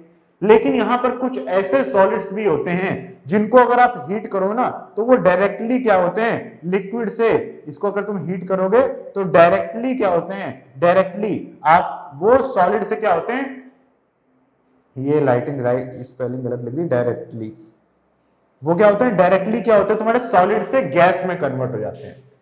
इस प्रोसेस को the change of state of the change of state of a matter of a solid directly from its solid state to its gaseous state is called sublimation। इस process को क्या बोलते हैं, सब्लिमेशन बोलते हैं। कि डायरेक्ट हीटिंग को क्या बोलेंगे, सब्लिमेशन बोलेंगे। हीटिंग को नहीं, मतलब सब्लिमेशन। जो आपका ये डायरेक्ट चेंज हो रहा है ना स्टेट का, सॉलिड से गैस का, इसे बोलेंगे क्या, सब्लिमेशन। अब ऐसा होता क्यों है भाई, गैस किसी भी क्या कहते हैं, किसी भी सॉलिड को जब हम लोग हीट करते हैं तो सॉलिड को हीट करने पर वो किस में कन्वर्ट होना चाहिए, लिक्विड में कन्वर्ट होना चाहिए। वो डायरेक्टली गैस में क्यों कन्वर्ट हो जाता है। तो यहां पर हमें यह समझना पड़ेगा कि कोई भी जो मैटर है वो गैस में कब कन्वर्ट होता है, वो गैस में कब कन्वर्ट होता है। और इस चीज को समझने के लिए हमें एक टर्म समझना पड़ेगा जिसे बोलते हैं वेपर प्रेशर। तो यहां पर हमको वेपर प्रेशर को अच्छे से समझना है, और वेपर प्रेशर के साथ ही साथ यहां पर हमको एक और टर्म है जिसे समझना है, जिसका नाम है एटमॉस्फेरिक प्रेशर। एटमॉस्फेरिक प्रेशर, ठीक है, क्योंकि अभी हम लोगों ने टेम्परेचर का इफेक्ट तो पढ़ लिया है, अब हम लोग को एक तरीके से प्रेशर के इफेक्ट को पढ़ना है ऑन स्टेट ऑफ मैटर, ठीक है, on change of state of matter. तो उसको समझने के लिए हम लोग क्या करें, पहले प्रेशर को तो सही समझ लें। तो दो प्रेशर टर्म होते हैं जो बहुत ज्यादा यूज होते हैं हमारे आसपास साइंस में। पहला तो है आपका क्या, पहला है आपका वेपर प्रेशर, और दूसरा है आपका एटमॉस्फेरिक प्रेशर। अब अगर मैं इसमें से तुम्हारी बात करूं एटमॉस्फेरिक प्रेशर की, देखो एटमॉस्फेरिक प्रेशर क्या होता है कि हमारा जो सराउंडिंग है ना, यहां पर जो हमारा एटमॉस्फेयर है, इस एटमॉस्फेयर में बहुत सारी गैसेस हैं, ऑक्सीजन है, नाइट्रोजन है, बहुत सारी गैसेस होती हैं। तो ये गैसेस क्या करती हैं, ये भी एक प्रेशर क्रिएट करती हैं सारे ऑब्जेक्ट्स के ऊपर। ये जितना भी हमारा एटमॉस्फेयर है इसमें कुछ ना कुछ प्रेशर होता है, और ये प्रेशर क्रिएट करती हैं हमारे ऊपर। वो हमें महसूस नहीं होता है क्योंकि हम लोग लगातार इस एटमॉस्फेरिक प्रेशर में रहने की हमें आदत हो गई है, इसलिए हमें ये बात महसूस नहीं होती है, लेकिन यहां पर एटमॉस्फेरिक प्रेशर होता है, ठीक है। तो एटमॉस्फेयर का जो प्रेशर पड़ता है किसी भी ऑब्जेक्ट के ऊपर, उसे क्या कहते हैं, एटमॉस्फेरिक प्रेशर कहते हैं। जो जनरल एटमॉस्फेरिक प्रेशर होता है हमारा समुद्र तल पर, सी लेवल पर, उसकी जो वैल्यू होती है वो कितनी होती है, 1 एटीएम। कितनी होती है, 1 एटीएम। एटीएम क्या, एटमॉस्फेरिक प्रेशर की यूनिट है, 1 एटमॉस्फेरिक प्रेशर, ठीक है। तो क्या होता है कि जो भी लिक्विड सॉलिड, जो भी आपके गैसेस, जितनी भी चीजें आपके ऑब्जेक्ट्स हैं, उन सारे के सारे ऑब्जेक्ट्स में क्या हो रहा होता है, ऊपर से प्रेशर लग रहा होता है जिसे हम लोग कहते हैं एटमॉस्फेरिक प्रेशर, ठीक है। और ये एटमॉस्फेरिक प्रेशर में चेंज भी तुम्हें महसूस होता है कब, जब तुम एकदम से सोचो हिल स्टेशन में नहीं जाते हो, जब हिल स्टेशन में जाते होगे तो एकदम से तुम्हें लगता होगा कि तुम्हारे कान में एकदम से ऐसे प्रेशर पड़ रहा है, या फिर कान एकदम फूले फूले से लग रहे हैं। तो एक्चुअली क्या हो रहा होता है कि जो हमारा सी लेवल होता है वहां पर जो प्रेशर होता है वो थोड़ा सा ज्यादा होता है, और जैसे जैसे हम लोग हाइट में जाते जाते हैं तो प्रेशर थोड़ा क्या होने लगता है, कम होने लगता है। तो इसलिए हम लोगों को प्रेशर का चेंज महसूस होता है। इसीलिए मतलब ये मैं बता रहा हूं कि देखो प्रेशर होता है, इसका एग्जांपल तुम्हें रियल लाइफ में दिखता है। तो एटमॉस्फेयर का जो प्रेशर होता है उसे भाई एटमॉस्फेरिक प्रेशर बोलते हैं। इसकी डेफिनेशन याद करने की जरूरत नहीं है, बस ये तुम्हें पता होना चाहिए। इसी तरीके से जितने भी लिक्विड सॉलिड्स होते हैं ना, वो सॉलिड क्या होता है कि जैसे मान लो कोई एक तुम्हारा लिक्विड में मान लेता हूं, सबसे पहले मैं लिक्विड मान लेता हूं। ये तुम्हारा एक लिक्विड है, ये लिक्विड यहां पर इस तरीके से ये भरा हुआ है, ठीक है। और लिक्विड में ऐसे ऐसे पार्टिकल्स इस तरीके से ऐसे ऐसे आराम से ऊपर घूम रहे हैं। अब तुम्हारे जो ये लिक्विड पार्टिकल्स है ना, ये लिक्विड पार्टिकल्स क्या होते हैं, यहां पर जो सरफेस में लिक्विड पार्टिकल्स होते हैं, सरफेस में जो ये लिक्विड पार्टिकल्स होते हैं, ये लिक्विड पार्टिकल्स क्या करते हैं, लगातार कोशिश करते हैं कि ये सरफेस को छोड़कर बाहर चले जाएं। क्या करते हैं, लगातार कोशिश करते हैं कि ये सरफेस को छोड़कर बाहर चले जाएं।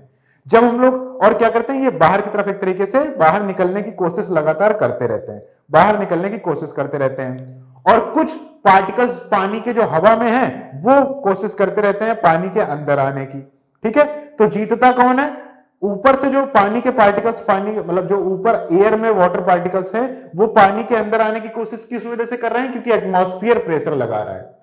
और जो पानी के पार्टिकल्स हैं ये बाहर जाने की क्यों कोशिश कर रहे हैं, क्योंकि इनके पास जो सरफेस में पार्टिकल्स है ना, इनके पास थोड़ी सी ज्यादा एनर्जी होती है एज कंपेयर टू नीचे वाले पार्टिकल्स की वजह से। तो सरफेस वाले पार्टिकल्स की एनर्जी ज्यादा क्यों होती है, क्योंकि देखा होगा तुमने कि पानी अंदर तो नॉर्मल मतलब ठंडा रहेगा, सरफेस पर जल्दी गर्म हो जाता है, क्योंकि वो सरफेस के कांटेक्ट, एयर के कांटेक्ट में रहता है। तो एयर से उनको क्या मिलती है, एनर्जी सफिशिएंट मिल जाती है, जिसकी वजह से सरफेस के पार्टिकल्स की एनर्जी थोड़ी सी ज्यादा होती है, और वो लगातार कोशिश करते रहते हैं बाहर निकलने की, बाहर निकलने की, बाहर निकलने की। तो देखो यहां पर जो ये वेपर है, इसे ही वेपर बोल देंगे। यही पार्टिकल्स जो पानी से निकल रहे हैं, ये पानी का क्या है, वेपर है।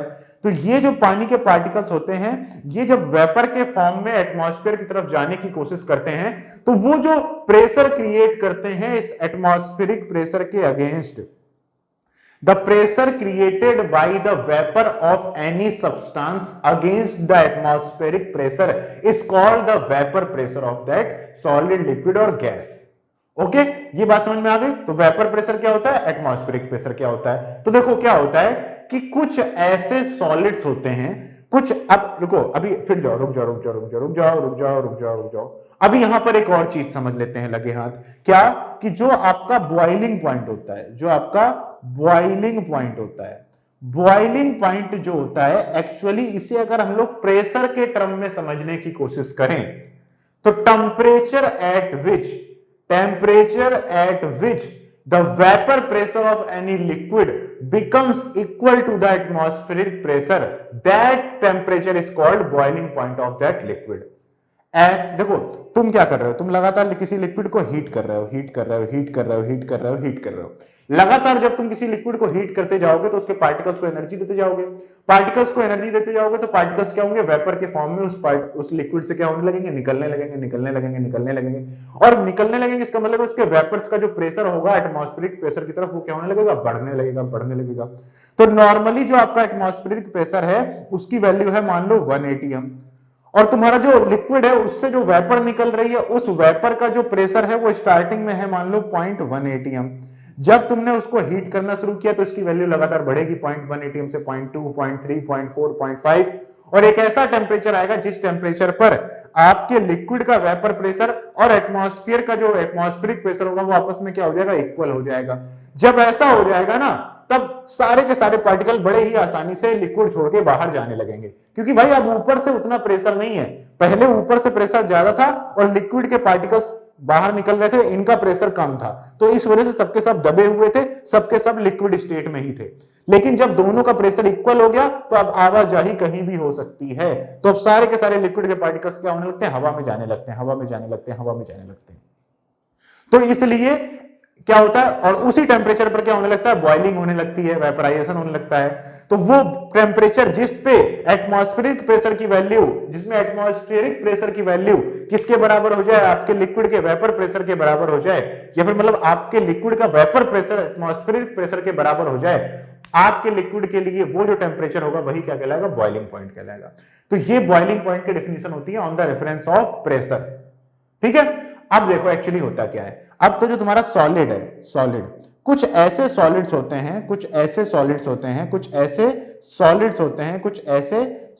होते हैं जिनका वेपर क्या होता है, वेपर प्रेशर बहुत हाई होता है। बहुत हाई होता है। Due to their high vapour pressure, जब हम लोग इनको हीट करते हैं, तो हीट करने की वजह से इनका वेपर प्रेशर पहले से ही ज्यादा है, ये आसानी से क्या होते हैं, उड़ने लगते हैं, हवा में बदल जाते हैं। जैसे कि जो आपका कैम्फर होता है, कैम्फर को तुम एयर में रख के देखो, धीरे धीरे कैम्फर गायब होगा, या फिर कैम्फर को हीट करके देखना, कैम्फर सीधा सॉलिड से किस में कन्वर्ट हो जाएगा, गैस में कन्वर्ट हो जाएगा, क्योंकि कैम्फर अपने मन से भी क्या होता है, हवा में उड़ने लगता है। हवा में क्या होने लगता है, ऐसे पेट्रोलियम को नहीं बोलते हैं कि पेट्रोल को बंद करके रखो नहीं तो वो उड़ जाएगा, क्योंकि पेट्रोल का वेपर प्रेशर बहुत ज्यादा है। पेट्रोल नॉर्मल टेम्परेचर पर, जैसे पानी का वेपर प्रेशर कम है, लेकिन नॉर्मल उसी टेम्परेचर पर पेट्रोल का वेपर प्रेशर क्या है, ज्यादा है। तो ऐसे ही कुछ सॉलिड्स भी होते हैं जिनका वेपर प्रेशर बहुत ज्यादा होता है लो टेम्परेचर पर। ऐसे सॉलिड जिनका वेपर प्रेशर बहुत ज्यादा होता है, ऐसे सॉलिड्स को जब आप गर्म करोगे ना तो उनका वेपर प्रेशर एकदम से एटमॉस्फेरिक प्रेशर के बराबर हो जाता है और उन्हें लिक्विड में बदलने की जरूरत ही नहीं पड़ती, वो सीधा किसमें होते हैं, सॉलिड में कन्वर्ट हो जाते हैं। आ रही बात समझ में, सॉरी, उन सॉलिड्स को लिक्विड में बदलने की जरूरत ही नहीं पड़ती, वो सीधा किसमें होते हैं, गैस में कन्वर्ट हो जाते हैं। आ रही इतनी बात समझ में। तो ऐसे सॉलिड्स जिनका वेपर प्रेशर बहुत ज्यादा होता है, दे show the sublimation process because of their high atmosphere, because of their high vapour pressure, when we heat them up, then their vapor pressure becomes equal to the atmospheric pressure and they directly convert from solid state to the vapor state. इसीलिए sublimation होता है solids के द्वारा, वो कुछ ही solids के द्वारा होता है जिनका वेपर प्रेशर बहुत ज्यादा हाई होता है। साथ ही साथ सब्लिमेशन करने के लिए और भी 2-3 रीजन होते हैं। एक तो सॉलिड का वेपर प्रेशर बहुत ज्यादा है, दूसरा सॉलिड के पार्टिकल्स के बीच में फोर्स ऑफ अट्रैक्शन की बहुत कमी है, लो फोर्स ऑफ अट्रैक्शन है बिटवीन पार्टिकल्स, बहुत लो फोर्स ऑफ अट्रैक्शन से वो पार्टिकल्स क्या है, एक दूसरे के साथ जुड़े हुए हैं। इन्हीं दोनों को अभी देखते हैं, बाकी बहुत सारे रीजंस होते हैं वो अभी नहीं डिस्कस करेंगे, ये मेनली डिस्कस हम लोगों ने कर दिया। ठीक है, तो हम लोगों ने सब्लिमेशन भी समझ लिया, क्या करा, सब्लिमेशन भी समझ लिया। सब्लिमेशन के साथ साथ मैंने आपको प्रेशर क्या होता है, प्रेशर से रिलेटेड पॉइंट भी मैंने बता दिया। अब मैं आपको बताता हूं क्या इफेक्ट, ये क्यों होता है, तो ये मैंने बता दिया, some substances have weak intermolecular forces, तो वही फोर्स ऑफ अट्रैक्शन पार्टिकल्स के बीच में बहुत कम है, एक तो ये रीजन होगा, और substances that have a high vapour pressure at और बिलो देयर मेल्टिंग पॉइंट। देखो मेल्टिंग पॉइंट से कम पॉइंट पे होना चाहिए वेपर प्रेशर ज्यादा, मेल्टिंग पॉइंट पर तो सबका ही प्रेशर बढ़ जाता है, लेकिन उससे कम, मेल्टिंग पॉइंट से कम टेम्परेचर पर अगर किसी सॉलिड का वेपर प्रेशर रिलेटिवली दूसरे सॉलिड से ज्यादा है तो वो सॉलिड सब्लिमेट करने की टेंडेंसी ज्यादा रखेगा। आ रही है इतनी बात समझ में? जितनी बातें मैं आपको बता रहा हूं ना, एब्जॉर्ब करते जाना, वीडियो पॉज पर करके नोट करते जाना। वैसे इस पूरे के पूरे लेक्चर का मैं आपको क्या करूंगा, वन शॉट के नोट्स भी इस वीडियो के डिस्क्रिप्शन में प्रोवाइड करूंगा। सारे लेक्चर के नोट्स एक ही साथ हैं, उनको पढ़ लेना, बस कोई चिंता करने की जरूरत नहीं, नोट्स बनाने की भी तुमको जरूरत नहीं है। ठीक है, तो ये बात भी तुमको क्लियरली समझ में आ गई। अब हम लोग समझते हैं effect of pressure. Effect of pressure कि क्या प्रेशर की हेल्प से भी हम लोग किसी भी सॉलिड को या फिर किसी भी मैटर की स्टेट को चेंज कर सकते हैं, क्या ऐसा हो सकता है? तो देखो प्रेशर एक्चुअली क्या करेगा, प्रेशर क्या करेगा, जब किसी गैस को किसी सॉलिड को तुम प्रेशराइज करोगे तो प्रेशराइज करने से क्या होगा, पार्टिकल्स एक दूसरे के पास आने लगेंगे। भाई कंप्रेस कर दोगे किसी चीज को तो पार्टिकल एक दूसरे के पास आने लगेंगे, जब पार्टिकल एक दूसरे के पास आने लगेंगे तो क्या होगा भाई, जब सॉलिड से गैस बन रही है तो क्या हो रहा है, पार्टिकल दूर जा रहे हैं, इसलिए स्टेट ऑफ मैटर चेंज हो रही है। अब जब प्रेशर क्रिएट कर रहे हो तुम किसी के ऊपर, तो प्रेशर क्रिएट करने से क्या हो रहा है, प्रेशर क्रिएट करने से क्या हो रहा है कि वो पार्टिकल्स पास पास आ रहे हैं। तो भाई पार्टिकल्स अगर एक दूसरे से दूर हुए तब भी स्टेट ऑफ मैटर चेंज होती है, पार्टिकल एक दूसरे के पास आएंगे तब भी स्टेट ऑफ मैटर चेंज होगी। जैसे मान लो तुम्हारे पास ये गैस है, ठीक है, गैस को तुमने एक कंटेनर में भर रखा है, अब इस पिस्टन की हेल्प से तुम इस गैस को क्या करो, कंप्रेस करना शुरू करो, कंप्रेस करना शुरू करो। तो जब तुम इसको कंप्रेस करोगे कंप्रेस करोगे कंप्रेस करोगे, एक ऐसी स्टेट आएगी कि ये जो तुम्हारी गैस है ये किस में कन्वर्ट हो जाएगी, लिक्विड में कन्वर्ट हो जाएगी। और अगर तुमने इसको बहुत ही ज्यादा कंप्रेस कर दिया तब ये जो लिक्विड है ये किस में कन्वर्ट हो जाएगा, सॉलिड में कन्वर्ट हो जाएगा। ठीक है, तो with the help of pressure we can also change the state of any matter. Okay, ये बात भी आपको क्लियर रखनी है। अब प्रेशर को इंक्रीज करके भी स्टेट ऑफ मैटर को चेंज किया जा सकता है, प्रेशर को डिक्रीज करके भी स्टेट ऑफ मैटर को चेंज कर सकते हैं, प्रेशर को डिक्रीज करके भी स्टेट ऑफ मैटर को चेंज कर सकते हैं। कैसे, मैं तुमको बताता हूं। देखो मैं तुमको बताता हूं, मैं अगर तुमसे एक क्वेश्चन पूछूं, हमारे तो एक क्वेश्चन है तुम्हारे लिए, क्वेश्चन क्या है कि 0.5 एटमॉस्फेरिक प्रेशर पर 0.5 एटमॉस्फेरिक प्रेशर पर बॉइलिंग पॉइंट ऑफ वाटर कितना होगा, बॉइलिंग पॉइंट ऑफ वाटर कितना होगा, ये मैं तुमसे सवाल पूछ रहा हूं, ये कितना होगा? ए ऑप्शन है 100 डिग्री सेल्सियस, बी ऑप्शन है 75 डिग्री सेल्सियस, सी ऑप्शन है 105 डिग्री सेल्सियस और डी ऑप्शन है 200 डिग्री सेल्सियस। अब तुम्हें बताना है कि इसमें से क्या करेक्ट आंसर है। 0.5 एटमॉस्फेरिक प्रेशर पर, देखो 1 एटमॉस्फेरिक प्रेशर पर आपका जो बॉइलिंग पॉइंट ऑफ वाटर होता है वो होता है 100 डिग्री सेल्सियस। ठीक है, क्योंकि 100 डिग्री सेल्सियस पर जाकर 1 एटमॉस्फेरिक प्रेशर होता है किसका, वाटर का जो वेपर प्रेशर होता है, वाटर का जो वेपर प्रेशर होता है ये 1 एटीएम कब होता है, 100 डिग्री सेल्सियस पर। इसलिए 100 डिग्री सेल्सियस पर क्या होता है, बॉइलिंग होती है वाटर की, इसलिए बॉइलिंग पॉइंट ऑफ वाटर कितना है, 100 डिग्री सेल्सियस। लेकिन अगर मैंने एटमॉस्फेरिक प्रेशर ही कम कर दिया, तुम्हारे पानी को जहां रख रखा है उस एटमॉस्फेयर का एटमॉस्फेरिक प्रेशर ही मैंने कम कर दिया, तब तुम बताओ क्या होगा तुम्हारा बॉइलिंग पॉइंट। तो भाई अब जो हमने वाटर ले रखा है उस वाटर के अगेंस्ट जो वेपर है, जो एटमॉस्फेयर है, अब मुझे इसका बॉइलिंग कराने के लिए इसके वेपर प्रेशर की वैल्यू को 1 नहीं करना है, अब इसके वेपर प्रेशर की वैल्यू को मुझे 1.5 एटीएम ही करना है। आ रही बात ना समझ में, कि अगर मैं गरम करूं, जैसे ही इस पानी के वेपर का प्रेशर 0.5 एटीएम होगा, बॉइलिंग होने लगेगी, क्योंकि इस समय हम लोगों ने कंडीशन दे दी है कि एटमॉस्फेरिक का जो प्रेशर है वो भी कितना है, 0.5 एटीएम ही है। तो इसका मतलब है 100 डिग्री सेल्सियस तक जाने की जरूरत ही नहीं पड़ेगी, उससे कम टेम्परेचर पर ही हमारे वाटर का वेपर प्रेशर कितना हो जाएगा, 0.5 हो जाएगा, और उससे कम टेम्परेचर पर ही बॉइलिंग होना शुरू हो जाएगी। आ रही बात समझ में? तो यहां पर जो इसका बॉइलिंग पॉइंट होगा वो कितना होगा, 100 से कम वाला। एक ही ऑप्शन है 100 से कम वाला 75 डिग्री सेल्सियस, एक ही ऑप्शन है। तो क्लियर बात समझ में आई? ये बात मैंने क्या बताई कि वेपर प्रेशर को कम करके हम लोग बॉइलिंग पॉइंट की वैल्यू क्या कर सकते हैं, कम कर सकते हैं। अब मान लो रूम टेम्परेचर पर 25 डिग्री सेल्सियस पर तुम्हारा पानी रखा हुआ है, रूम टेम्परेचर पर 25 डिग्री सेल्सियस पर तुम्हारा एक बीकर में पानी रखा हुआ है, ठीक है। एक मिनट देखते हैं, एक बीकर में तुम्हारा वाटर रखा हुआ है, पानी रखा हुआ है, और मैंने तुमको बता दिया इसका जो वेपर प्रेशर है उसकी वैल्यू है 0.01 एटीएम, 0.01 एटीएम, और इसका टेम्परेचर है 25 डिग्री सेल्सियस।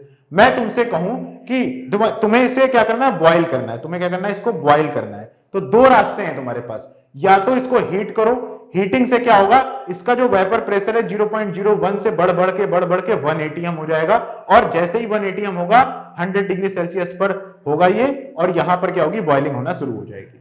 अब मैं क्या कहता हूं तुमसे कि बॉइलिंग करने के लिए तुम क्या करो कि जो एटमॉस्फेरिक प्रेशर है उसकी वैल्यू क्या करो, कम करने लगो, इसको क्या करने लगो, डिक्रीज करने लगो, इसको डिक्रीज करने, और वेपर प्रेशर, एटमॉस्फेरिक प्रेशर को कम कर दो, कम करो, कम करो, कम करो, कम करते जाओ, कम करते जाओ, और 25 डिग्री सेल्सियस पर ही तुम एटमॉस्फेयर है जो वहां का जो प्रेशर है उससे गैस को निकालने लगो, इस कमरे में जो गैस है इसको निकालने लगो, धीरे धीरे सक्शन करके इसकी गैस निकालने लगो, इस कमरे का एटमॉस्फेरिक प्रेशर कम होने लगेगा, और कम कर कर करके तुम इतनी ज्यादा गैस निकाल लो इस कमरे से कि तुम्हारे गिलास का जो पानी रखा हुआ है उसका वेपर प्रेशर जो 0.01 एटीएम है, तुम इस कमरे का भी जो क्या कहते हैं एटमॉस्फेरिक प्रेशर है वो कितना कर दो, 0.01 एटीएम कर दो।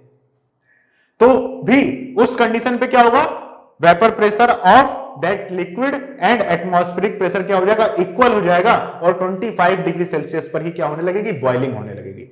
मतलब टेम्परेचर को कांस्टेंट रखते हुए अगर आप वेपर प्रेशर को, एटमॉस्फेरिक प्रेशर को कम करते जाओ, तब भी मतलब प्रेशर को डिक्रीज करते जाओ, किसी लिक्विड गैस या जो भी मैटर है उसके प्रेशर को डिक्रीज करते जाओ जिस प्रेशर में वो रखा हुआ है, तो अपने मन से क्या हो सकता है, उसकी स्टेट चेंज हो सकती है, स्टेट क्या हो सकती है, चेंज हो सकती है। तो ये दो तरीके हैं, प्रेशर को इंक्रीज करके और प्रेशर को डिक्रीज करके स्टेट ऑफ मैटर क्या करी जा सकती है, चेंज करी जा सकती है। आ रही इतनी बात क्लियर समझ में?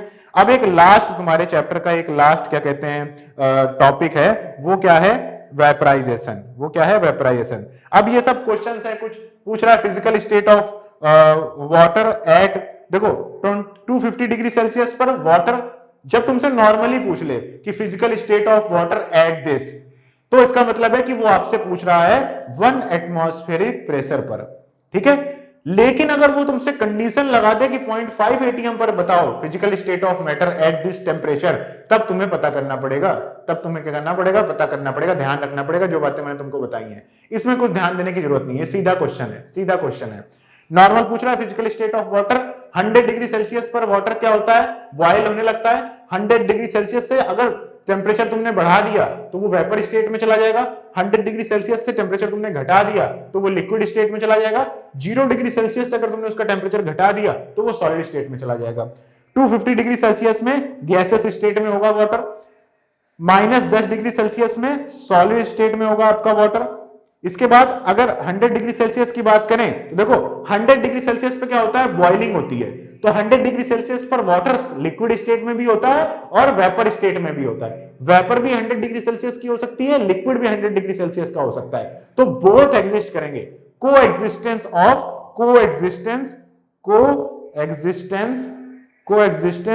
Of gas and liquid state, gas and liquid state, ठीक है। ये बात क्लियरली तुमको समझ में आ रही है, कोई इसमें तुमको डाउट नहीं होना चाहिए। और 101 डिग्री सेल्सियस पे जैसे ही तुम 1 डिग्री सेल्सियस बढ़ाओगे तो वो 1 डिग्री सेल्सियस तभी बढ़ेगा जब पूरा का पूरा पानी जब तक वेपर में नहीं बदल जाएगा। तो जो 101 डिग्री सेल्सियस है ना, ये टेम्परेचर वेपर का ही हो सकता है, पानी का तो हो ही नहीं सकता। लेकिन कुछ कंडीशंस है उसमें हो सकता है, लेकिन जनरली कहोगे तो नहीं हो सकता, प्योर वाटर का नहीं हो सकता। आ रही बात समझ में? तो इसका मतलब है यहां पर तो गैस ही होगी। सिंपल सा क्वेश्चन था। तो अब बात करते हैं वेपराइजेशन की। तो जैसा कि मैंने तुमको बताया वेपराइजेशन के बारे में कि वेपराइजेशन बेसिकली क्या होता है, जब तुम किसी लिक्विड को मान लो तुमने ऐसे रख रखा है किसी कंटेनर में, ठीक है, तो कंटेनर में रख रखा है, तो कंटेनर में क्या होता है कि उसके लिक्विड के पार्टिकल्स ऐसे ऐसे ऐसे ऐसे, ऐसे अंदर घूम रहे हैं, अंदर घूम रहे हैं, अंदर घूम रहे हैं, अंदर घूम रहे हैं।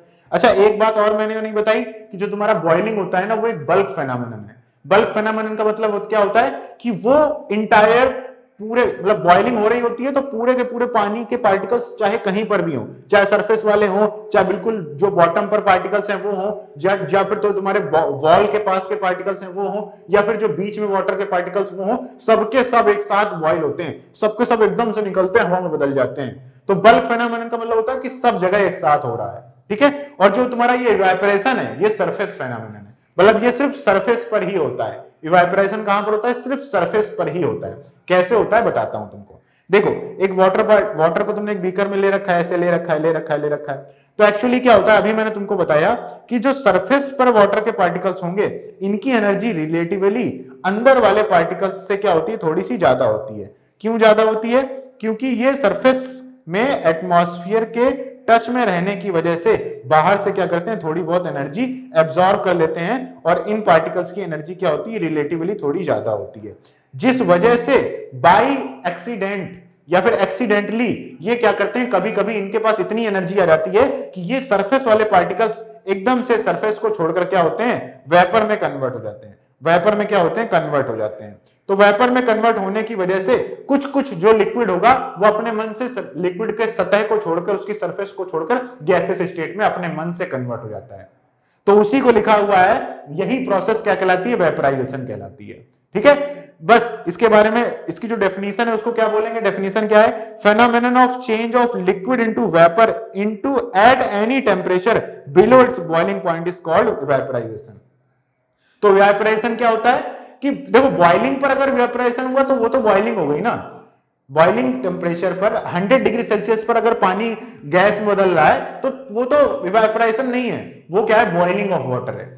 लेकिन 100 डिग्री सेल्सियस से नीचे अगर पानी अपने मन से हवा में उड़ जाए तो उस प्रोसेस को क्या बोलते हैं, evaporation. The change of state of any liquid to gases state below its boiling point on their own, अपने मन से हो जाना, उसे क्या कहते हैं, इवेपोरेशन कहते हैं। अब इवेपोरेशन देखो किन किन बातों पर डिपेंड करता है, तो 4 बातों पर बेसिकली इवेपोरेशन डिपेंड करता है। एक तो है तुम्हारा सरफेस एरिया, जितना ज्यादा सरफेस एरिया होगा तुम्हारे पानी का, देखो भाई एक गिलास में तुम पानी को रख दो और देखो कि वो अपने मन से कितनी देर में उड़ता है, और उसी जगह एक तुम बड़े से छोटे मतलब बड़े बीकर में रखो जिसका ऊपर का जो सरफेस है वो ज्यादा है, उसमें पानी को रखो और देखो कि दोनों में से पानी किससे जल्दी उड़ रहा है। तुम देखोगे कि जिसका सरफेस एरिया ज्यादा है उससे पानी जल्दी उड़ जाता है। इसका एग्जांपल बताऊं, घर में कपड़े सुखाते हो ना, कपड़े को एक गुच्छा बना के रख दो छत में जाके, तो वो बहुत धीरे धीरे उससे पानी इवेपोरेट होगा, धीरे धीरे पानी जाएगा। लेकिन अगर तुमने वही कपड़ों को अगर फैलाकर, मम्मी फैलाकर सुखाती है ना पानी, तो मम्मी फैलाकर कपड़ों को क्यों सुखाती हैं, क्योंकि उनको पता है कि अगर मैं कपड़े को फैलाकर सुखाऊंगी तो जो पानी मेरे कपड़ों में लगा हुआ है वो सरफेस पर ज्यादा रहेगा, मतलब वो एयर के कांटेक्ट में ज्यादा से ज्यादा रहेगा। जितना ज्यादा एयर के कांटेक्ट में रहेगा उतना ही ज्यादा क्या होगा, इवेपोराइजेशन होगा। तो पहली बात तो ये कि सरफेस एरिया जितना ज्यादा होगा इवेपोरेशन उतना ज्यादा होता है। दूसरा टेम्परेचर, भाई टेम्परेचर बढ़ाओगे तो सीधी सी बात है आसानी से इवेपोरेशन हो जाएगा, बढ़ाते बढ़ाते बढ़ाते जितना गर्म पानी होगा उतना जल्दी इवेपोरेट हो जाएगा। तो अगर तुम पानी को गर्म कर रहे हो ना, तो 100 डिग्री सेल्सियस से पहले तुम अगर पानी को गर्म करके हवा में बदल रहे हो हल्का हल्का, तो वो इवेपोराइजेशन है। लेकिन 100 डिग्री सेल्सियस पर पहुंच गए और फिर पानी हवा में बदलने लगा तो वो बॉइलिंग कहलाएगी। आ रही बात समझ में? बस टेम्परेचर का अंतर है, ठीक है। नेक्स्ट क्या है, ह्यूमिडिटी। भाई देखो, अगर हवा में ऑलरेडी एयर है, अगर हवा में मतलब हवा में ऑलरेडी एयर नहीं, अगर हवा में ऑलरेडी वाटर है या फिर जो भी तुम लिक्विड है उस लिक्विड को तुम इवेपोरेट कराना चाहते हो, वो लिक्विड ऑलरेडी एयर में प्रेजेंट है, तो क्या होगा, तुम्हारे जो पार्टिकल हैं वो जब सरफेस को छोड़ेंगे ना तो वो ज्यादा नहीं जा पाएंगे एयर में, क्योंकि एक फिक्स वॉल्यूम की एयर एक सफिशिएंट लेवल तक ही वाटर को एब्जॉर्ब कर सकती है। अगर उससे ज्यादा वाटर एयर में आ गया ना तो तुम देखोगे कि एयर से अपने मन से ड्यू बन के घास में गिरने लगती है। तो ठंडियों में जो सुबह सुबह घास के ऊपर ड्यू नहीं पड़ी रहती है, वो क्यों होती है, क्योंकि ठंडियों में एयर में वाटर की जो मात्रा होती है वो बढ़ जाती है, ठीक है। आ रही बात इतनी समझ में? तो अगर तुम्हारे एयर में बहुत ज्यादा ड्यू होगी तो क्या होगा कि जब तुम्हारा पानी इवेपोरेट करने की कोशिश करेगा, इवेपोरेट करने की कोशिश करेगा, तो यहां पे ऑलरेडी पानी के पार्टिकल्स हैं एयर में, ऑलरेडी पानी के पार्टिकल्स है, तो जितना पार्टिकल मान लो यहां से एयर में जाने की कोशिश करेगा उतने ही पार्टिकल हो सकता है कि वापस इसमें आ जाएं, क्योंकि एयर में वाटर पार्टिकल्स अब बढ़ गए हैं। तो इसलिए ड्यू ज्यादा होगी अगर एयर में, ह्यूमिडिटी ज्यादा होगी अगर आपके एयर की, तो फिर आपका इवेपोरेशन जल्दी नहीं होगा। ठीक है, इसके बाद नेक्स्ट है विंड स्पीड। अगर मान लो तुम हवा को तेज कर दो, तुमने देखा होगा कि पंखा चला दो तो कपड़े जल्दी ठंडे हो, जल्दी क्या नाम है सूख जाते हैं। ऐसा क्यों होता है? क्योंकि देखो यहां पर तुम्हारा ये बीकर है, ये पार्टिकल है, ये पार्टिकल क्या कर रहे हैं, इवेपोरेट करके ऊपर जा रहे हैं। इवेपोरेट करके क्या हो रहा है, ये हवा में यहां पर पार्टिकल्स क्या हो रहे हैं, इकट्ठे हो रहे हैं। अब जैसे नॉर्मली क्या होगा कि नॉर्मल अगर धीरे धीरे इवेपोरेशन हो रहा होगा तो भाई इस पानी के आसपास की जो हवा होगी, यहां पर वाटर की जो संख्या होगी या वाटर पार्टिकल्स की जो संख्या होगी वो बढ़ जाएगी, सीधी सी बात है बढ़ जाएगी, तो इवेपोरेशन उतना अच्छा नहीं होगा। लेकिन अगर तुमने हवा चला दी बहुत तेज, तो हवा क्या करेगी, ये जो एयर में वाटर पार्टिकल्स हैं इनको क्या करेगी, ले जाएगी अपने साथ, और यहां पर नई हवा लेकर आ जाएगी कि, और नई हवा में क्या होगा, वाटर पार्टिकल्स की संख्या आप क्या होगी, कम होगी रिलेटिवली। जब हवा चल रही होती है then the wind takes the water of the air that is near to your like beaker. तो बीकर के पास वाली हवा में जो वाटर पार्टिकल्स हैं उनको क्या करती है, हवा अपने साथ लेके चली जाती है, और जो एयर होती है आपके वाटर मतलब बीकर के पास, उसमें जो वाटर पार्टिकल की संख्या क्या हो जाती है, कम हो जाती है। That helps the evaporisation. ठीक है, तो ये प्रोसेस थी किसकी, विंड स्पीड की। तो ये हो गया आपका इवेपोराइजेशन। अब सबसे लास्ट पार्ट की बात कर लेते हैं, कूलिंग की। जो वेपोराइजेशन होता है ना वो कूलिंग इफेक्ट भी शो करता है। ऐसा क्यों होता है? ऐसे मान लो कि तुम किसी, जैसे पेट्रोल है या फिर कोई भी ऐसा लिक्विड लो जो जल्दी से अपने मन से इवेपोरेट हो जाता है, जो जल्दी इवेपोरेट हो, जैसे पेट्रोल को ही ले लो, उसको अपनी हथेली पे रखना, देखना तुम्हें ठंडा ठंडा लगेगा, तुम्हें ठंडा ठंडा लगेगा। ऐसा क्यों होता है? क्योंकि देखो तुमने क्या किया, एक सरफेस पे इस तरीके से, इस सरफेस पे तुमने मान लो एक पानी डाल दिया, ठीक है, और ये सरफेस बहुत हीटेड था, बहुत ज्यादा हीटेड था, और तुमने क्या किया, इसके ऊपर पानी डाला, तो पानी क्या करेगा, पानी तुम्हारी सरफेस से एनर्जी को एब्जॉर्ब करेगा। तुम्हारी सरफेस से पानी क्या करेगा, तुम्हारे सरफेस से वो पानी एनर्जी को एब्जॉर्ब करेगा, और एब्जॉर्ब करके वो क्या करेगा, हवा में उड़ जाएगा, हवा में उड़ जाएगा, हवा में उड़ जाएगा। ठीक है, क्योंकि देखो इवेपोरेशन होने के लिए इवेपोरेशन होने के लिए जो सरफेस पे पार्टिकल्स है ना, इनको चाहिए होती है एनर्जी। भाई ये इवेपोरेशन हो रहा है, यहाँ पे सरफेस के पार्टिकल्स हैं, ये इवेपोरेट होना चाहते हैं, ये सरफेस के पार्टिकल क्या होना चाहते हैं, इवेपोरेट होना चाहते हैं। अब इन्हें इवेपोरेट होने के लिए जो एनर्जी चाहिए वो कहां से मिलेगी, या तो वो सराउंडिंग से ले लें, या तो वो क्या करें, सराउंडिंग से ले लें, या फिर वो इस वाटर से ही ले लें, इस वाटर से ही ले लें, इस वाटर से एनर्जी ले लें। मतलब अगर मान लो तुम यहां से हीटिंग करोगे तो ये नीचे वाले पार्टिकल क्या होंगे, गर्म हो जाएंगे, तो इन्हीं पार्टिकल्स से ये पार्टिकल एनर्जी लेके क्या होंगे, हवा में बदल जाएंगे। तो ये तो नॉर्मल टेम्परेचर बढ़ाने पर इवेपोरेशन क्यों बढ़ता है, ये रीजन हो गया उसका। लेकिन अगर मान लो कि एक यहां पर तुम्हारा क्या है, एक ये इस तरीके से मान लो एक सॉलिड है, सॉलिड के ऊपर तुमने क्या किया, यहां पर ये लिक्विड पार्टिकल्स पड़े हुए हैं, ये लिक्विड पार्टिकल सॉलिड के सरफेस पे पड़े हुए हैं। ठीक है, अब क्या होगा, मान लो तुम्हारा ये जो लिक्विड सॉलिड है ये क्या है, हीटेड है, ये क्या है, गर्म है, तुम्हारा सॉलिड क्या है, ये बहुत गर्म है, और ये तुमने जब इसके ऊपर पानी डाला तो पानी क्या करेगा, भाई पानी के पार्टिकल्स क्या करना चाहते हैं, पानी के पार्टिकल्स चाहते हैं कि जल्दी से जल्दी इवेपोरेट होकर कहां चले जाएं, जल्दी से जल्दी इवेपोरेट होकर कहां चले जाएं, गैसेस स्टेट में चले जाएं। तो वो एनर्जी कहां से लेंगे, जहां से उनको आसानी से एनर्जी मिल जाएगी। एनर्जी तुम्हारे जो सॉलिड में एनर्जी भाई ज्यादा है, तो ये क्या करेंगे, ये वाटर पार्टिकल्स एक तरीके से तुम्हारे सॉलिड से क्या करेंगे, एनर्जी को एब्जॉर्ब करेंगे, और उस एनर्जी को लेके हवा में चले जाएंगे, वेपर स्टेट में चले जाएंगे। किस में चले जाएंगे, वेपर स्टेट में चले जाएंगे। तो एक तरीके से इस पानी ने क्या किया, उस बॉडी से, उस सॉलिड से एनर्जी को लेकर किस में चले गए, एयर में चले गए। तो एक तरीके से उन्होंने क्या किया, आपके सॉलिड की एनर्जी को लेकर उड़ गए, आपकी सॉलिड की एनर्जी को क्या कर दिया, कम कर दिया। सॉलिड की एनर्जी कम कर दी, इसका मतलब है उसका टेम्परेचर कम कर दिया, मतलब उसे क्या कर दिया, कूल कर दिया। आ रही बात समझ में? तो इसलिए इवेपोरेशन में क्या होता है, कूलिंग होती है। अब इसमें क्वेश्चन तुम्हारा एनसीईआरटी में दिया हुआ है कि हम लोग कॉटन के कपड़े क्यों पहनते हैं गर्मियों में। क्योंकि जो कॉटन होता है ना, उसके अंदर दो प्रॉपर्टीज होती हैं, एक तो वो वाटर का अच्छा एब्जॉर्बर होता है, और दूसरा वो वाटर को अपने अंदर से जल्दी से इवेपोरेट भी कर देता है। दोनों काम करता है, एब्जॉर्ब भी जल्दी करता है, इवेपोरेट भी जल्दी करता है। तो गर्मियों में जो हम लोग का पसीना निकलता है शरीर से, तो पसीना एक्चुअली क्या करता है, पसीना निकलता है हमारे शरीर से गर्मी को लेकर, हमारे शरीर में जो गर्मी है उस गर्मी को एब्जॉर्ब करके हमारा पसीना निकलता है। पसीना क्या होता है, हमारे कांटेक्ट में आता है किसमें, कपड़े के, कॉटन के कपड़े में, और वो कॉटन के कपड़े में जब एयर आती है तो वो जल्दी से इवेपोरेट हो जाती है।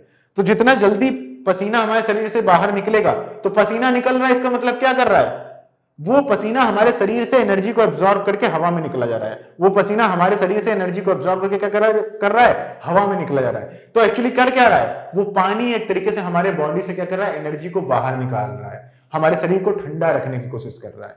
तो वाइपराइजेशन क्या होता है, कूलिंग इफेक्ट शो करता है, because the water takes the energy from that body and it goes to the vapor state. So in general what it does, it takes the energy from your body and goes to the vapor state with that energy.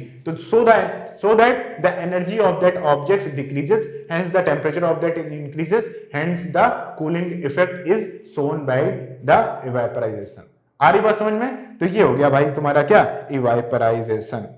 तो ये हो गया भाई तुम्हारा पूरा का पूरा chapter खत्म। ठीक है, तो 9th क्लास के साइंस के फर्स्ट चैप्टर का हम लोगों ने वन शॉट में पूरा का पूरा ये चैप्टर खत्म कर दिया है। उम्मीद करता हूं आपको ये वीडियो पसंद आई होगी। अगर आपको ये वीडियो पसंद आई है तो इस वीडियो को लाइक जरूर करना और एक प्यारा सा कमेंट भी करना कि हाँ भाई इस वीडियो को आपने देखा, ये बहुत अच्छा था, हेल्पफुल था, कैसा भी था। अगर आपको लगता है कि थोड़ा तेज पढ़ा दिया, तेज मैंने इसलिए पढ़ाया क्योंकि वन शॉट में करना है, कम समय है, इसलिए जल्दी जल्दी पढ़ाते हैं। दूसरा, अगर आपको लगता है कोई भी आपको कमी लगती है तो भी कमेंट करो, कुछ अच्छा लगता है तो भी कमेंट करो, ऐसी वन शॉट वीडियोस आपको अच्छी लगती हैं तो भी कमेंट करो। और टॉपिक्स की भी वन शॉट वीडियोस लाएंगे, फिजिक्स की भी लाएंगे, मैथ की भी लाएंगे, बायो की भी लाएंगे, सारे टॉपिक्स की लाएंगे, 9th क्लास के सारे सिलेबस की वन शॉट वीडियोस लाएंगे। बस आपको क्या करना है भाई, चैनल को सब्सक्राइब करना है, दोस्तों के साथ शेयर करना है, ताकि हमको पता चले कि आपको ये वीडियोस अच्छी लग रही हैं, ताकि हम और वीडियोस आपके लिए ऐसी बना सकें। तो बस अब ज्यादा नहीं कहूंगा, जाकर अपने जो भी नोट्स हैं, इस पूरे के पूरे चैप्टर के जो नोट्स हैं उसका लिंक डिस्क्रिप्शन में पड़ा हुआ है। टेलीग्राम चैनल से आप इन नोट्स को डाउनलोड कर सकते हैं सुपर क्लास के। ठीक है, so thank you so much guys for watching this video. मिलते हैं नेक्स्ट क्लास में, नेक्स्ट किसी वन शॉट वीडियो के साथ। तब तक के लिए यूं ही पढ़ते रहिए, अच्छे से आगे बढ़ते रहिए। Bye bye.